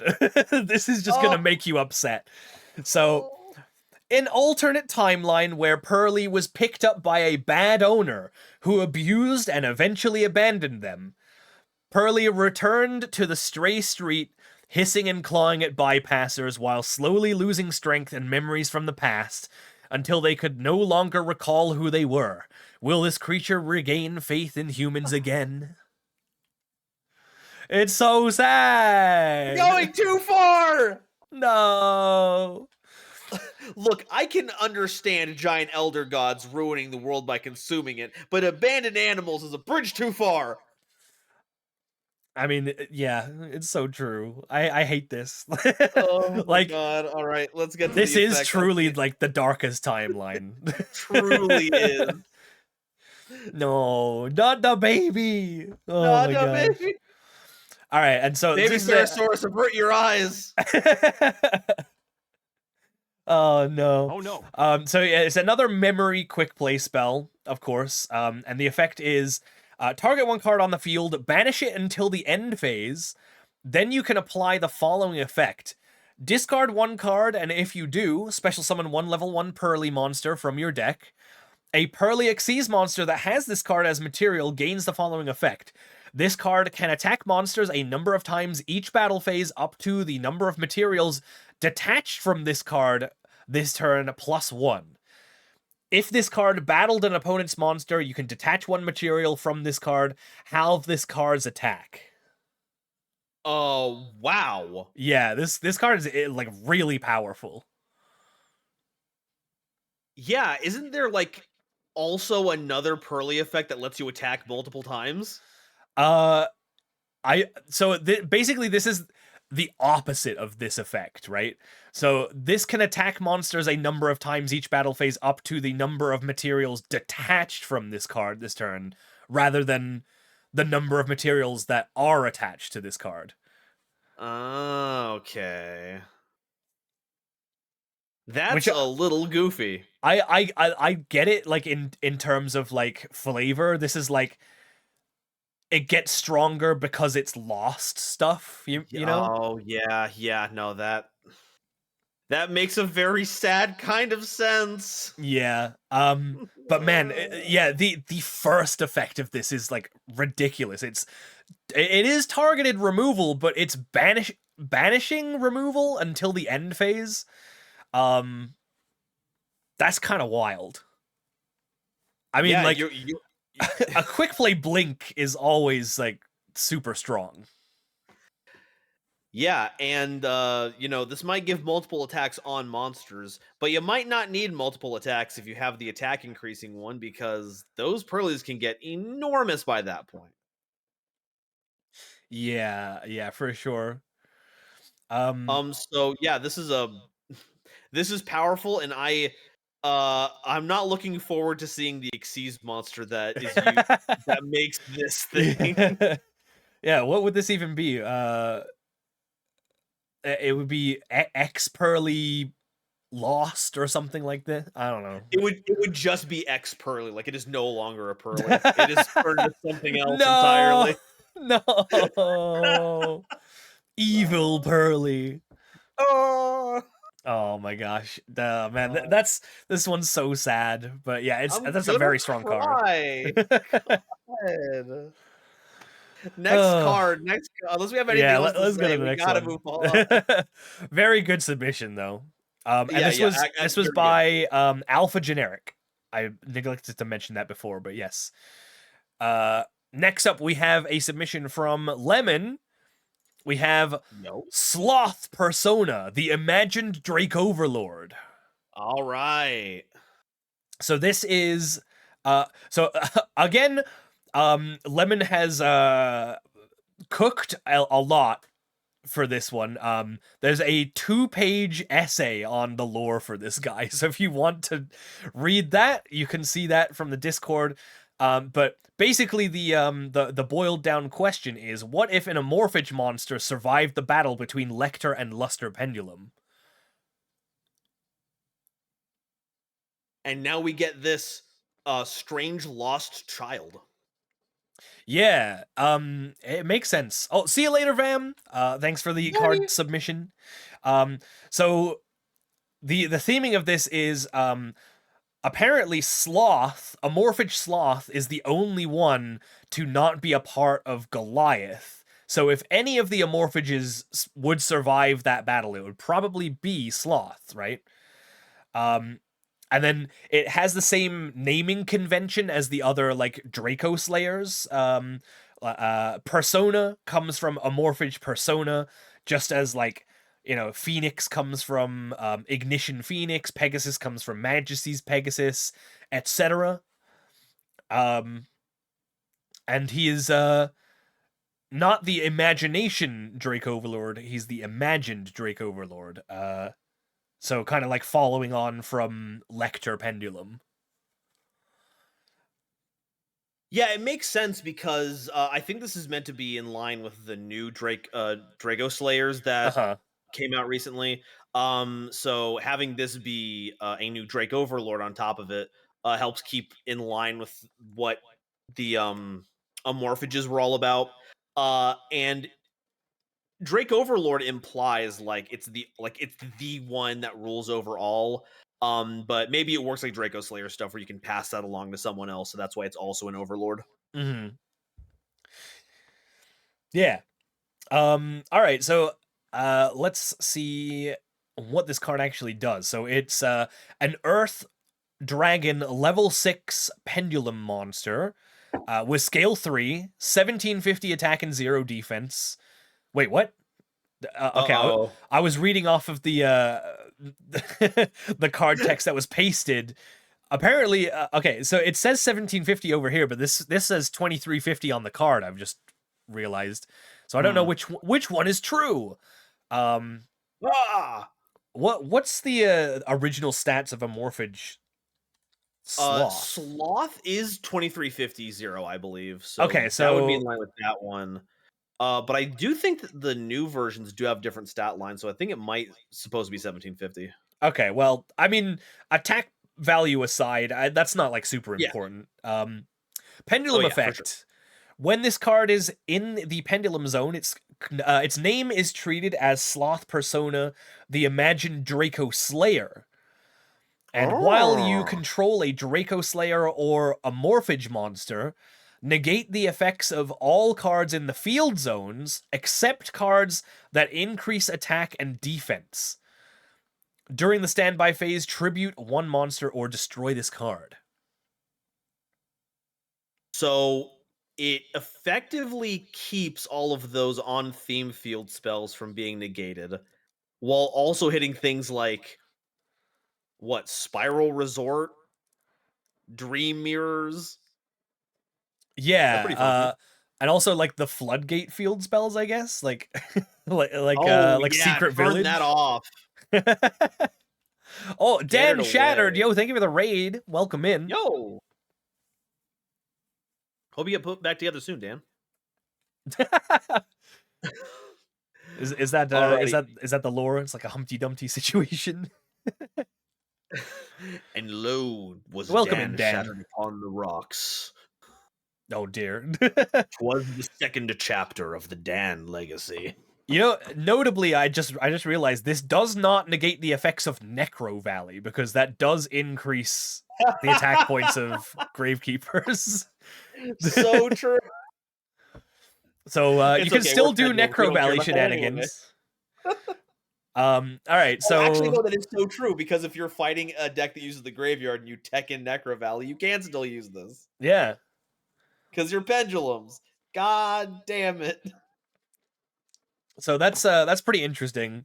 And we already know like Draco Slayers do like to use Necro Valley. So I mean, this does stop Secret Village from being a thing, which I think like some of them did use that. Oh, thank goodness. But yeah, still lets them do Necro Valley lockdown, which is very funny. And then the monster effect. It's always treated as an amorphage monster. If this card that was pendulum summoned or in your no, sorry, let me start over.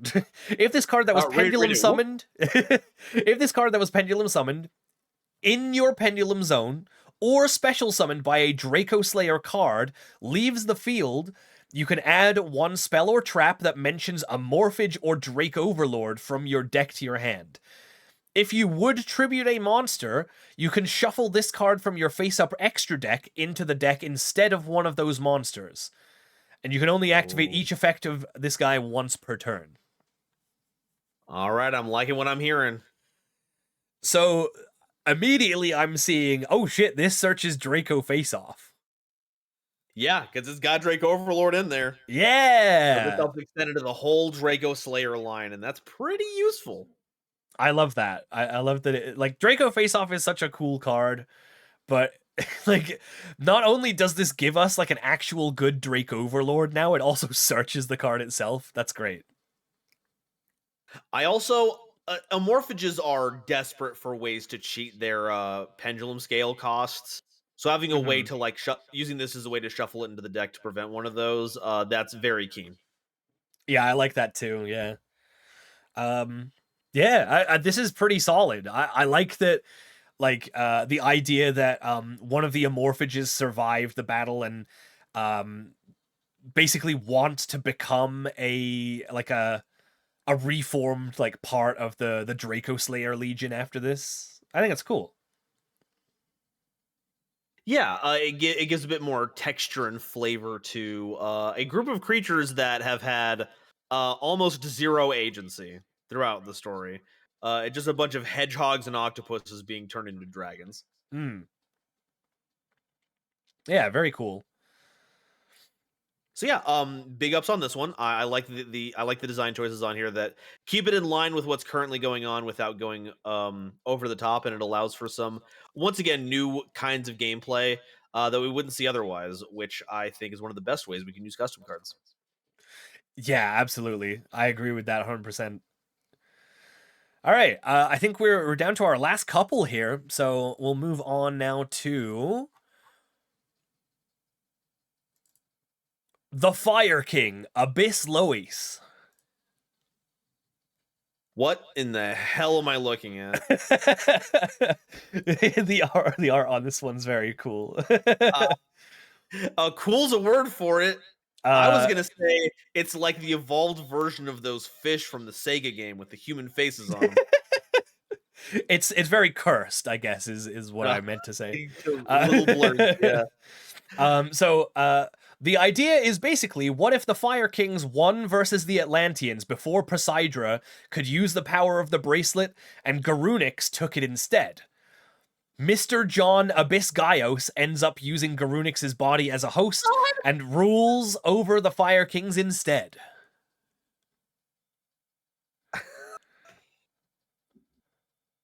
Oh, I'm just seeing that it has abs. Yeah, yeah, it does. I thought it was a head on top of the body. It is from the waist up. Yep.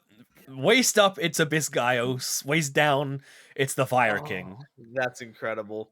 Well, at least King Triton has found a way to bring peace between the two tribes because yeah, they were going at it. Mm-hmm. Yeah. Yeah. Pretty cool. I like. I mean, it's like the perfect, like, you know, alt timeline. You know, like what if this faction won instead, right? Like that's great. Yeah. We get to see and a whole then- other side to this wacky story. yeah, exactly. But then if we look at the effect of this card, there's a lot drawing from both sides here too. So it's a fire rank 8 winged beast Xyz effect monster, and you can make this with 2 level 8 fire monsters. But for this card's Xyz summon, you can treat 1 fire beast, beast warrior, or winged beast monster you control with a level as a level 8 monster for material. This card Good pick up on that one. gains... Yeah, I like that. So we don't have to make this with 2 Fire King Garunix. That's pretty cool. This card gains 100 attack for each fire monster in your graveyard. Once per turn, as a quick effect, you can destroy 1 material attached to this card, and if you do, negate the effects of all face-up monsters your opponent currently controls that have less attack than this card until the end of this turn. If this card on the field is destroyed by battle or card effect, you can return this card to the extra deck, and if you do, add 1 Fire King card from your graveyard to your hand. I think the idea to destroy Xyz material is really creative. Yeah, that is definitely a great way to, I don't know if circumvent is the right word, but like recontextualize the act of detaching material to gain their effects. Kind of like how what is it? There's another archetype that likes having its cards destroyed, and now it destroys it from like different zones. Like you can destroy cards from your deck. Like dinosaurs, maybe? Perhaps? No way, couldn't possibly be. Nah.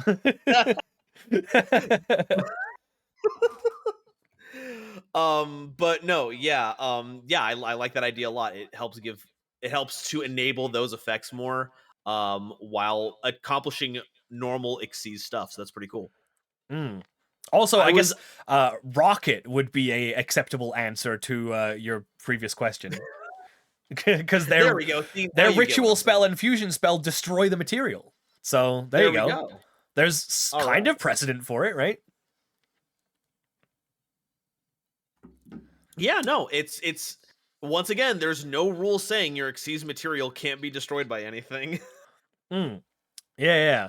I'm surprised that there isn't anything that like destroys Xyz material up to this point. But lo and behold, this crafter of customs, this smith savant, has brought it to us.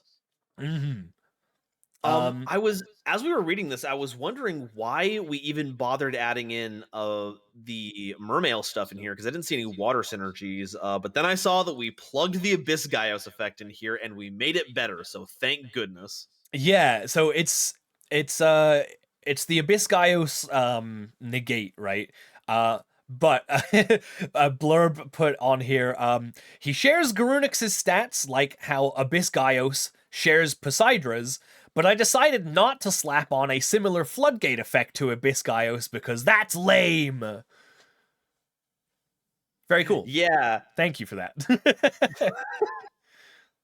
Yeah, now we just have this floodgate effect. Well, this isn't really a floodgate, I get. Like, this is a one-time negate, right? True. I guess it's not a monsters under this attack value can't activate their effects, period. They're just negated. And I guess it does also work on face-up monsters, not all monsters. So you know what? Never mind. This is actually a better version of it. Yeah, I like retract this my is statement. this is akin to the new Nordic relic, right? Yeah. It's basically the same thing, except it also only affects monsters that have less attack than this card. But this card does get more attack the more the duel goes on, because it gains 100 for every fire in the graveyard.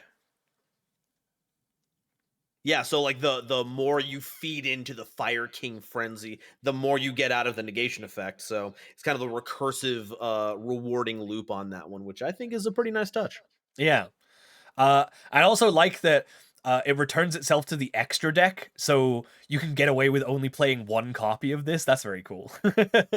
Yeah, very nice. Because like extra deck is at a premium like all the time. So not having to make a choice between this and like got a bunch of level 8s, I don't know, like a Dingirsu or something randomly is pretty seems pretty cool to me. Hmm. And it also doesn't like step on the toes of the new Fire King Xyz that's coming out. Oh yeah, if anything, they'd work great together. Yeah. Yeah, I like that. Mhm. Very, very pog. Thank you. This was from Blurbier, by the way. I did not say that earlier, but yes. Thank you, Blurbier, for the Fire King Abyss Lois. Now we just need to get Abyss PETA. It's like that time I was on Big Wave, Small Wave. Hey, Abyss Lois. Gaios, you can't be going down to the clam and negating all those monsters effects down there. What'll the neighbors think? Oh I God, don't care what the neighbors think, Lois. This is the theme. My neighbors are cucumbers, Lois. does that make Cucumbers. Fire King Ponix? Does that make that Stewie in this like context? My opponent activates the effect of any abyss monster. Fire King Ponix. Oh, you vile woman. You have Oh, yours yet. oh my God. Stunix. Stunix, No, no, no. All right, I think we better move on. Otherwise, we're gonna get stuck in this spiral of Yeah, Family Guy funny some moments. I'm gonna say cursed things like how Fire King Kieran is just Brian. Oh my God. Yeah, let's move away from that. Yeah, get out, get out. Okay. This is our final submission, and this is from Scarlon. Yo. A Branded World. Oh no! So yeah, The this is quintessential bad end. yeah, this is the baddest of ends. Wow. I I respect the I'm gonna Oh, just damn, clip it's out my these turn. photos and just Your put the pick went faces on well. them. Yo, Lemon, thank you so much for the 16 months. You did, Let's go. unfortunately, you did miss your turn just by a little bit, but we had a lot of good things to say about Sloth Persona. I was a fan. It was a good slothum. It was, it was. All right, so a Branded World, obviously. This is what if Aluber won and we got Aluber, Quem, and Adlib instead of Albaz, Ecclesia, and Kit. Love to see it. That's the real trio. Yeah. Folks, look, Albaz and Ecclesia, that's too vanilla. We're done with this stuff. You want your baby anime? Go watch an open world. We're doing a branded world right now. Mm-hmm. Oh my gosh, this is so good. So yeah, great theming, bad end. We love to see it. It's a field spell card. If a card leaves the extra deck, you can activate one of these effects. Send one Albaz monster from your hand, field, or deck to the graveyard, and if you do, take one Aluber monster from your deck and either add to your hand or special summon it. Oh, So it's literally Albaz dying and making way for Aluber. sorry, peasant. Your time is over. And then we have the other option is return 2 level 8 fusion monsters to your extra deck that are in your graveyard or banished. Then banish 1 card your opponent controls. And you can only use this effect once per turn. Wow, yeah. This feels right in line with what you want to be doing with Despia. Let's call it what it is. It's a Despia support card. Yep. Um, but like you can search it with Base Aluber. Mm-hmm. It self summons Base Aluber. And then you can start recycling fusion monsters as removal. This card is wild. Holy cow. Yeah, this is very good. I could definitely see this like being a real card, except for the fact that it depicts the losers winning, I guess. And they would never let that happen. No. Wink. Maybe. Man, I wish they would do more like alt timeline stuff like this. It would be so cool. It's so cool. Man, Please utilize the creativity that is right there, this empty design space that you are leaving open. Please. it would be so easy. It's okay. We're doing the work for you. But you know what? Because they haven't done this yet, we get to have these cool card contests. So, of course, with a contest, we have to have a winner. And it is about that time to decide a winner. Except, I believe we have one more card to take a look at. Hang on. I'm just getting word that we do have one little card here. Hang on. You might be able to tell me about this one.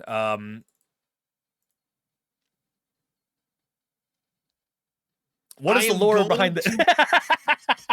I am going to lose it. You can't do. You cannot bring me onto your show. Hey, this is a custom card, right? This is a alternate timeline lore, correct? It might as well be. Ooh. What is the deal with this guy? Well, I guess that's the point, right? Yes, exactly. You can't. Every time I go out there, everyone is all like, Nova, why do you think everything is connected? Why can't everything just be its own little world and its own little story? Because they print stuff like this.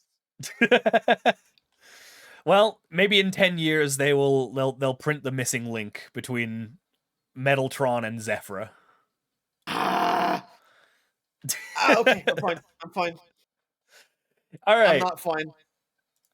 Well, I'm sorry about that, but Are you? Not really. No. Yeah. That's what I thought. But we do have to decide a winner. Disqualify that entry. Get it out of here. Oh, Nori.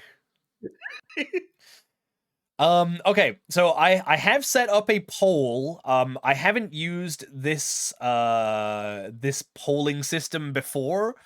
So I'm hoping it works. If it doesn't work, we can just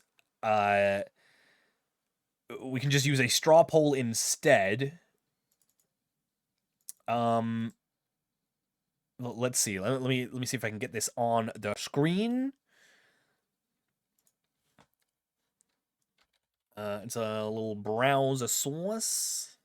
Come on, poll. I believe in you. Bruh. Let's see how. Hopefully this works. Yeah, we will go over the cards one last time before we start the vote. Yeah, get everyone a refresher. All the new peeps in here. Yeah. Okay. I think that's working. Nothing's gonna show up until I start the poll. So we'll go.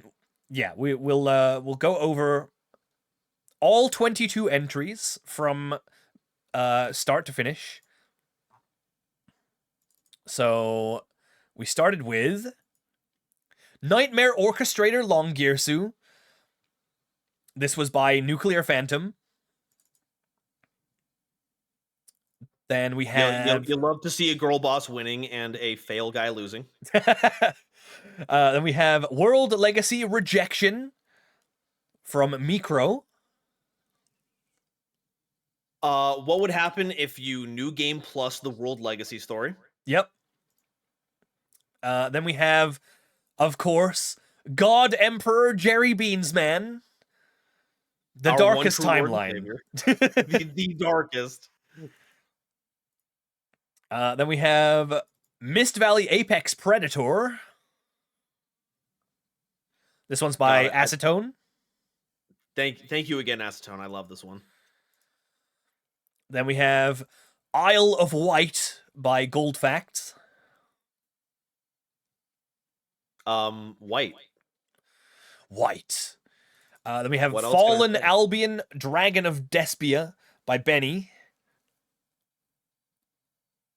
Your field, banished. Your girl, taken. Your branded fusion doesn't work.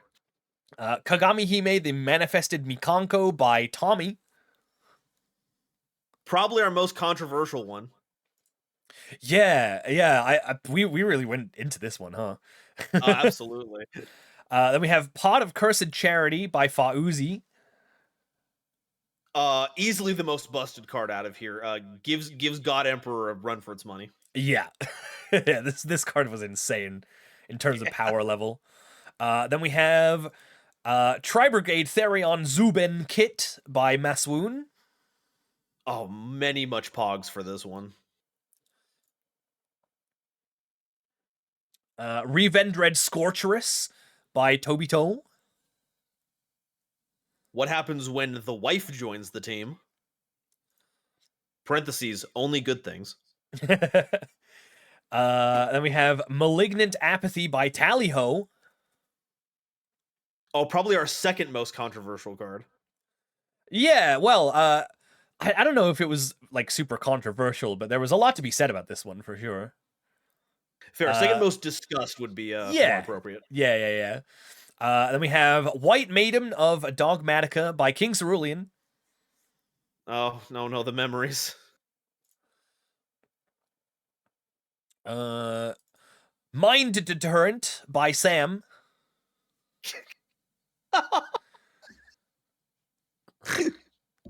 Your artistic merit is unmatched, Asher.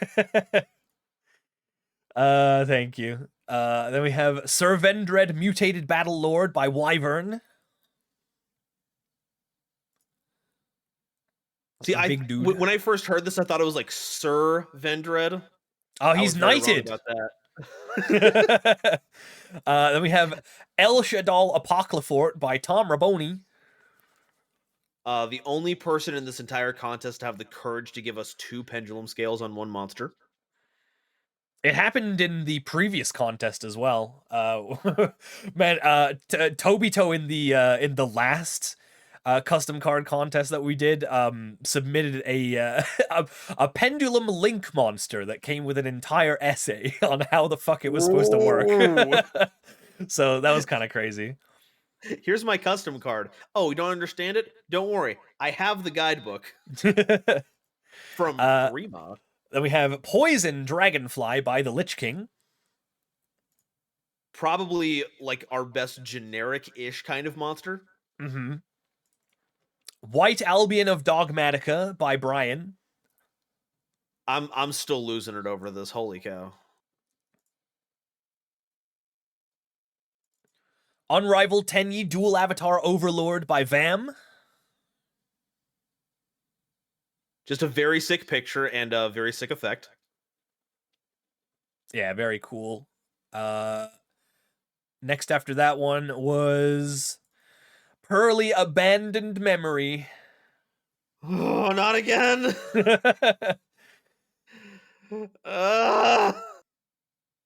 Then Sloth Persona, the Imagined Drake Overlord by Lemon. Oh, sorry. Pearly Abandoned Memory was by Alpha Generic. And then, yeah, Sloth Persona, the Imagined Drake Overlord by Lemon. Once again reminding me that Driath the Third makes no sense. Well, maybe now it does. I don't know. Yeah, thank goodness someone's doing it, because Konami isn't.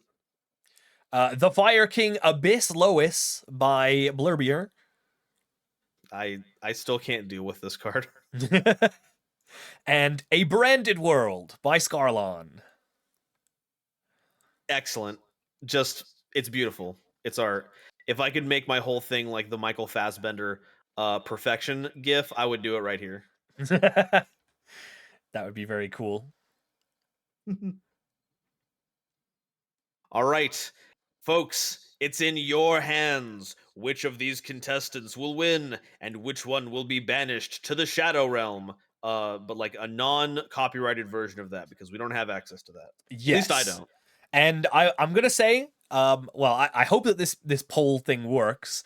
But I will say, honors system, no voting for yourself, because that's gonna have us end up with a load of like 1 vote entries. Yeah, come on. All right. So let me start the poll and see if this works. Oh, okay. That's that's very, very big. Okay, wait. How do I? Huge. How do we get this to vote?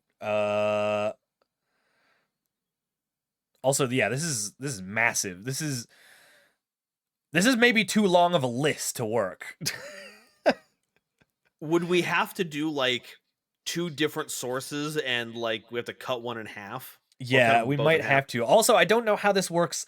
How do oh, someone has voted. How do you just like oh, you okay, so yeah, Vam, you vote by the number. Okay. So yeah, that's kind of crazy. Yeah, you vote by the number. You just type it in chat, the number of the one that you want to give a vote to. But yeah, let me see if I can fix the visuals on this one. Yeah, we gotta get this compressed. Okay. So there's that. Yeah, Lemon. We said not to vote for ourselves. Pat your competitors on the back. Enjoy your contemporaries' custom cards. Give them a boost. Okay.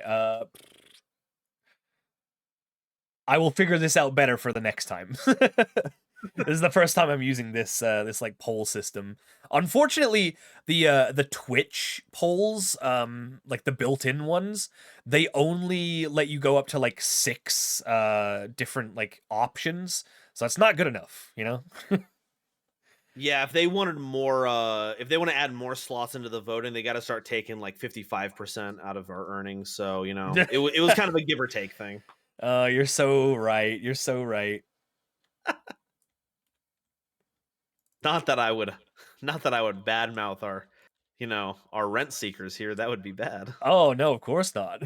Oh, wink. Alrighty, how are these votes going here? What's our okay, I think I figured it out. Apathy and Zubin are doing very well right now. Hey, there we go. All right, so we got some 20%ers on the board. White Albion, Malignant Apathy, and Zubin are all kind of tied for first place. Who's going to break the scales first?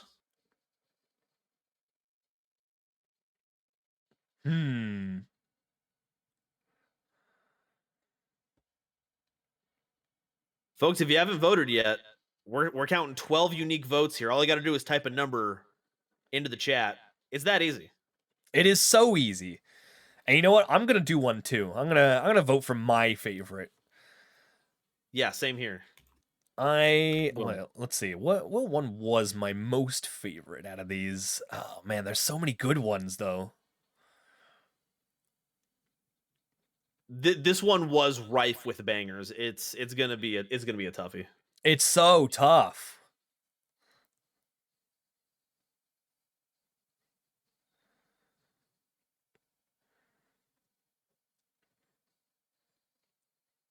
Oh, Toby is incapable of voting. Is that because you're a mod? Do we have any other mods around who can like try? I don't know if we do. Actually, wait, I guess I'm technically a mod, right? Uh, let me see if it picks up mine. I gotta choose which one I want to vote for though. It's so, you know what, I think this Would one's it my help if I favorite. like role played the cards and you have like a conversation with them to like figure out like interview them for the vote? Oh, okay, it took my vote. That's what huh. Huh. But it didn't count Toby's, huh? That's so weird. Weird. I don't. I mean, I know you said that you were a mod, but like, it doesn't have the little sword thing next to your name. So does that have anything to do Yeah. with it? I don't know. Ah, the ancient magics of the voting system.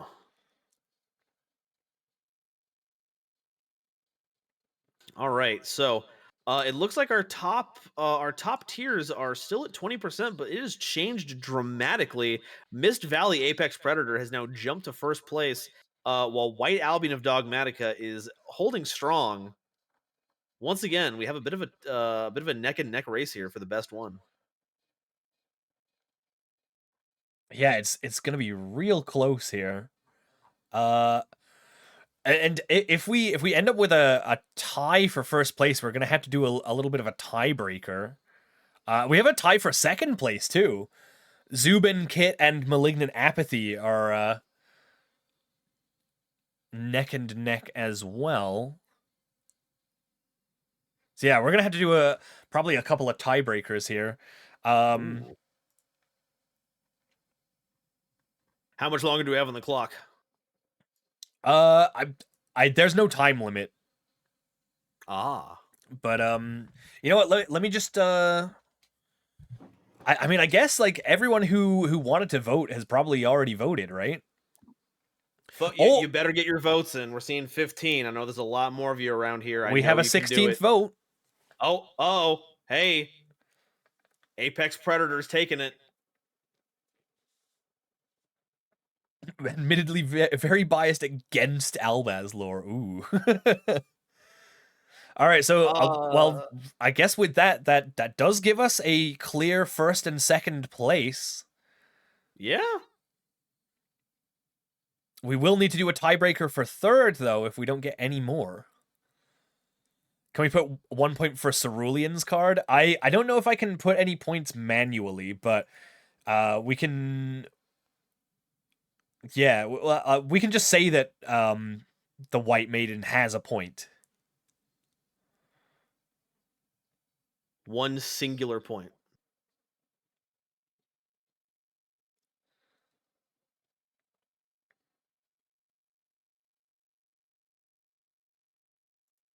Unless someone wants to show up and vote out of nowhere.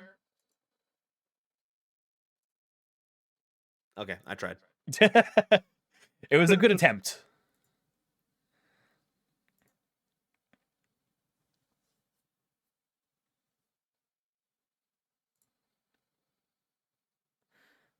Oh, Vanguardian, Vanguardian. If you want to vote, all you need to put in your chat message is the number, and nothing else. Otherwise, it will get confused. It is a poor computer. It knows not what these dots are. Can I guess when I close the poll, it'll like rank them, probably. We can only hope.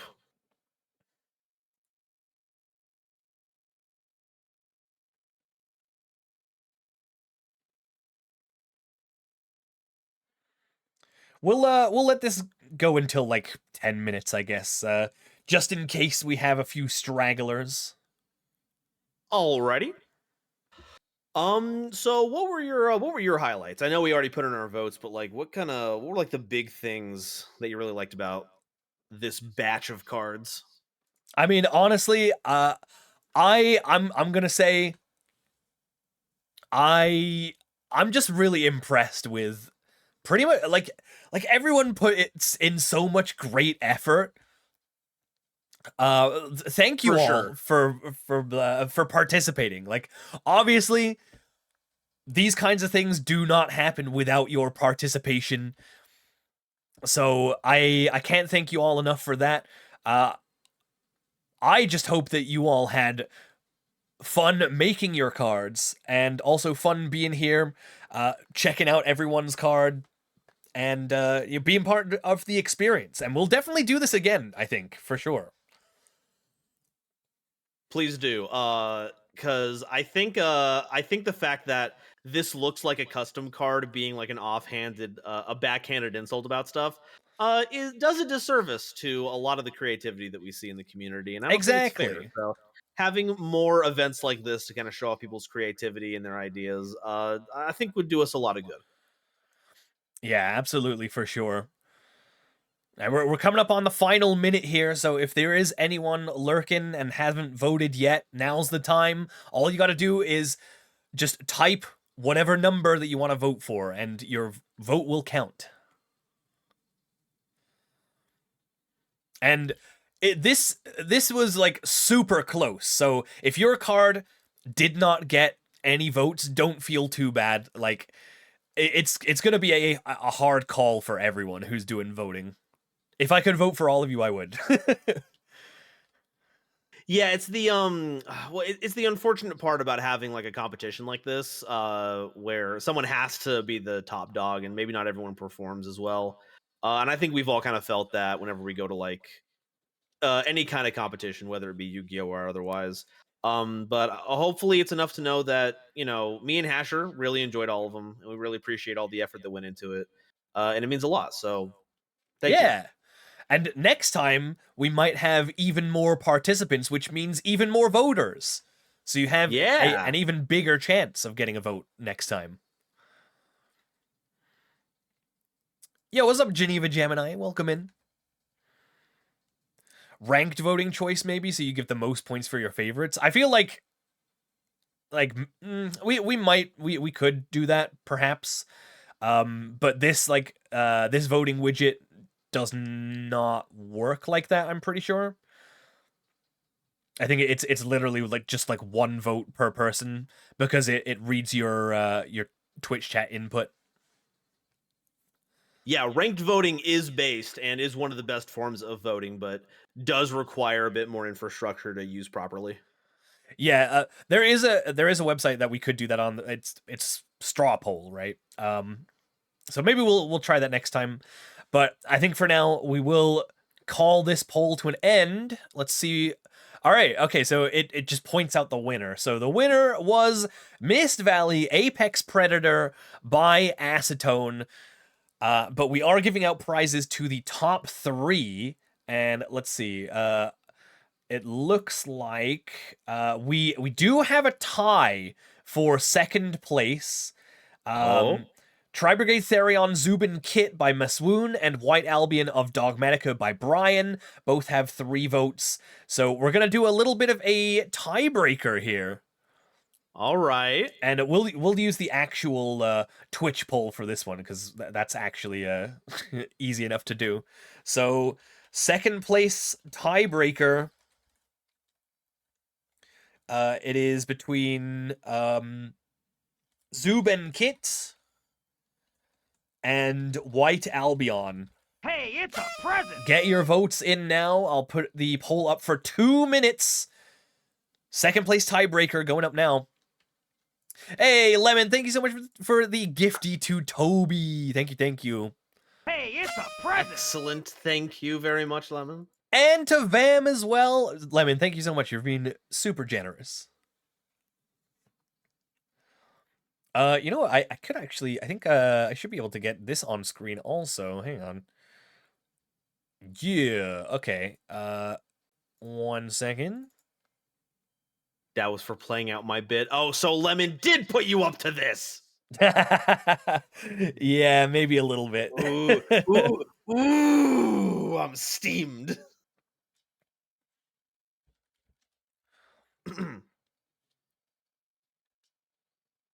Yeah, I think we can get this on screen. Nice. Bop, bop, bop.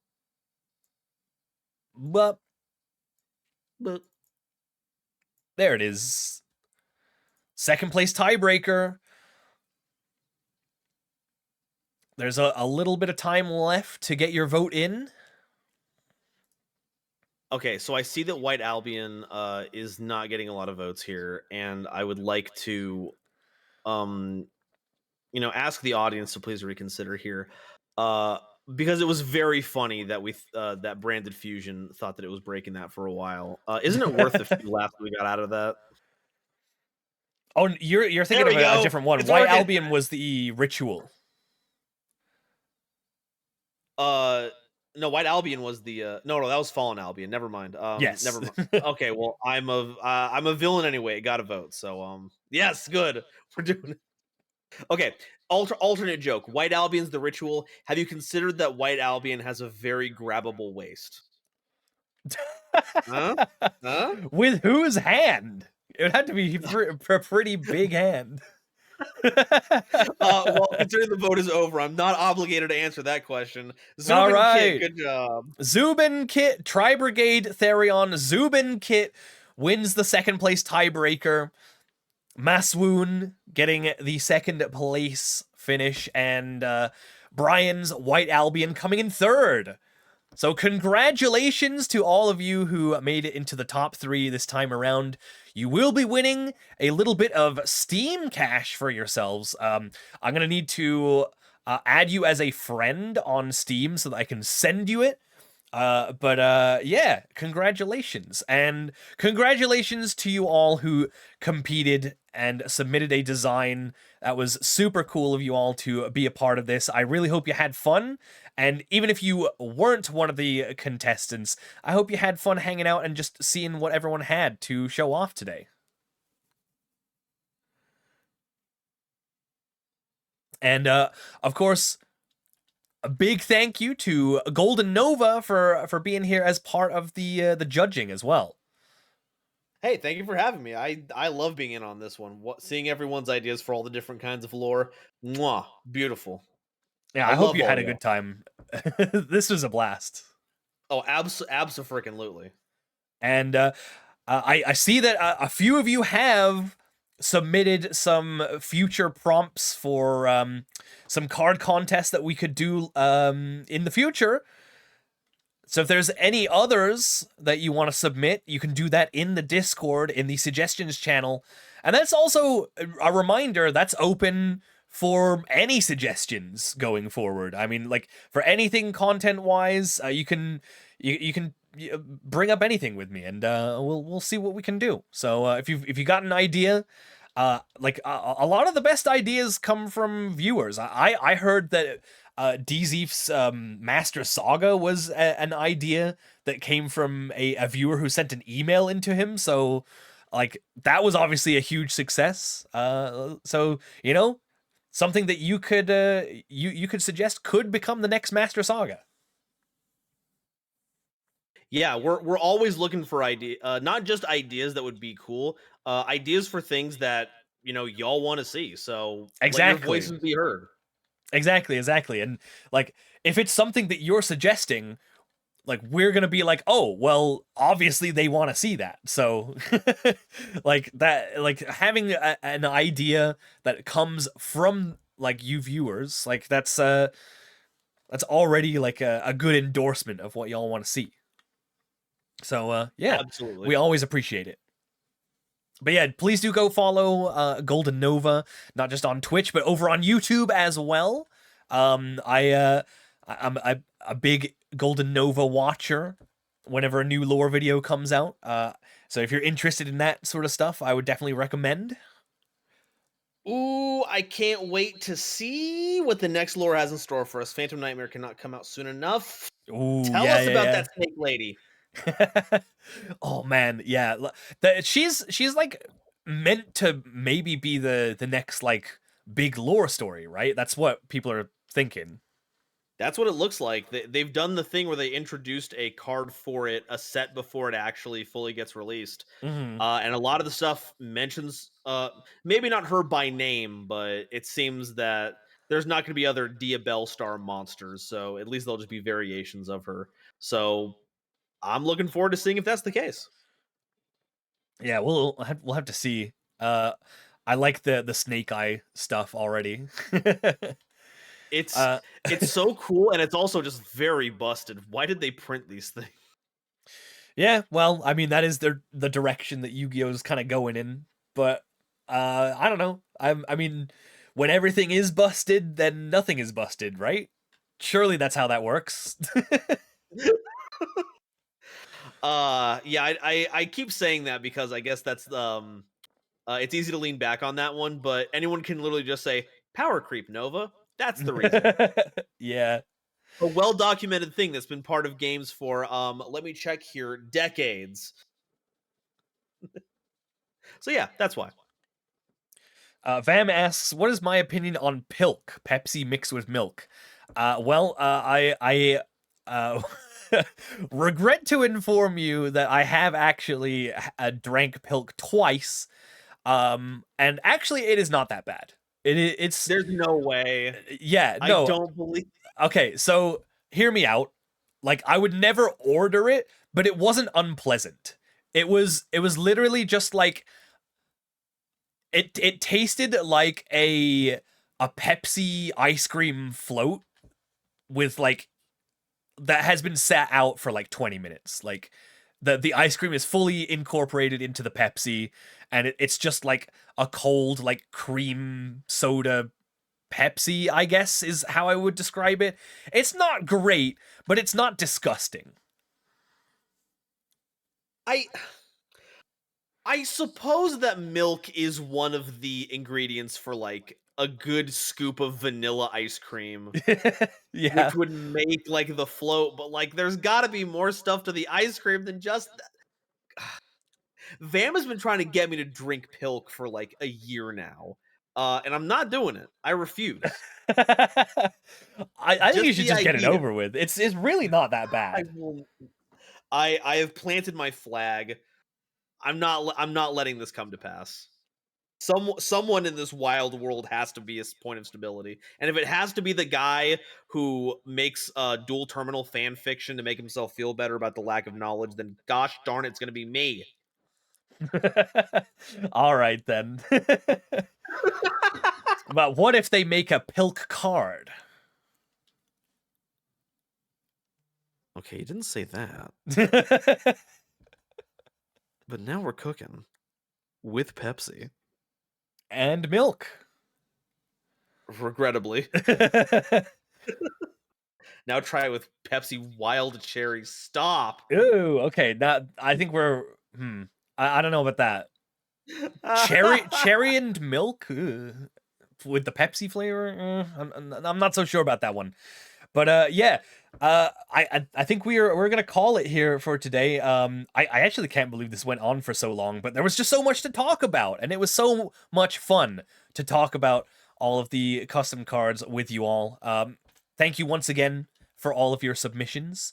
Yeah. Yes, thank you all so much. It was a lot of fun, and I guess the only thing that we've got to do now is to raid out, and I think I know just the target. So you guys probably know Asagi Ame, my Osaka Najimi big friend.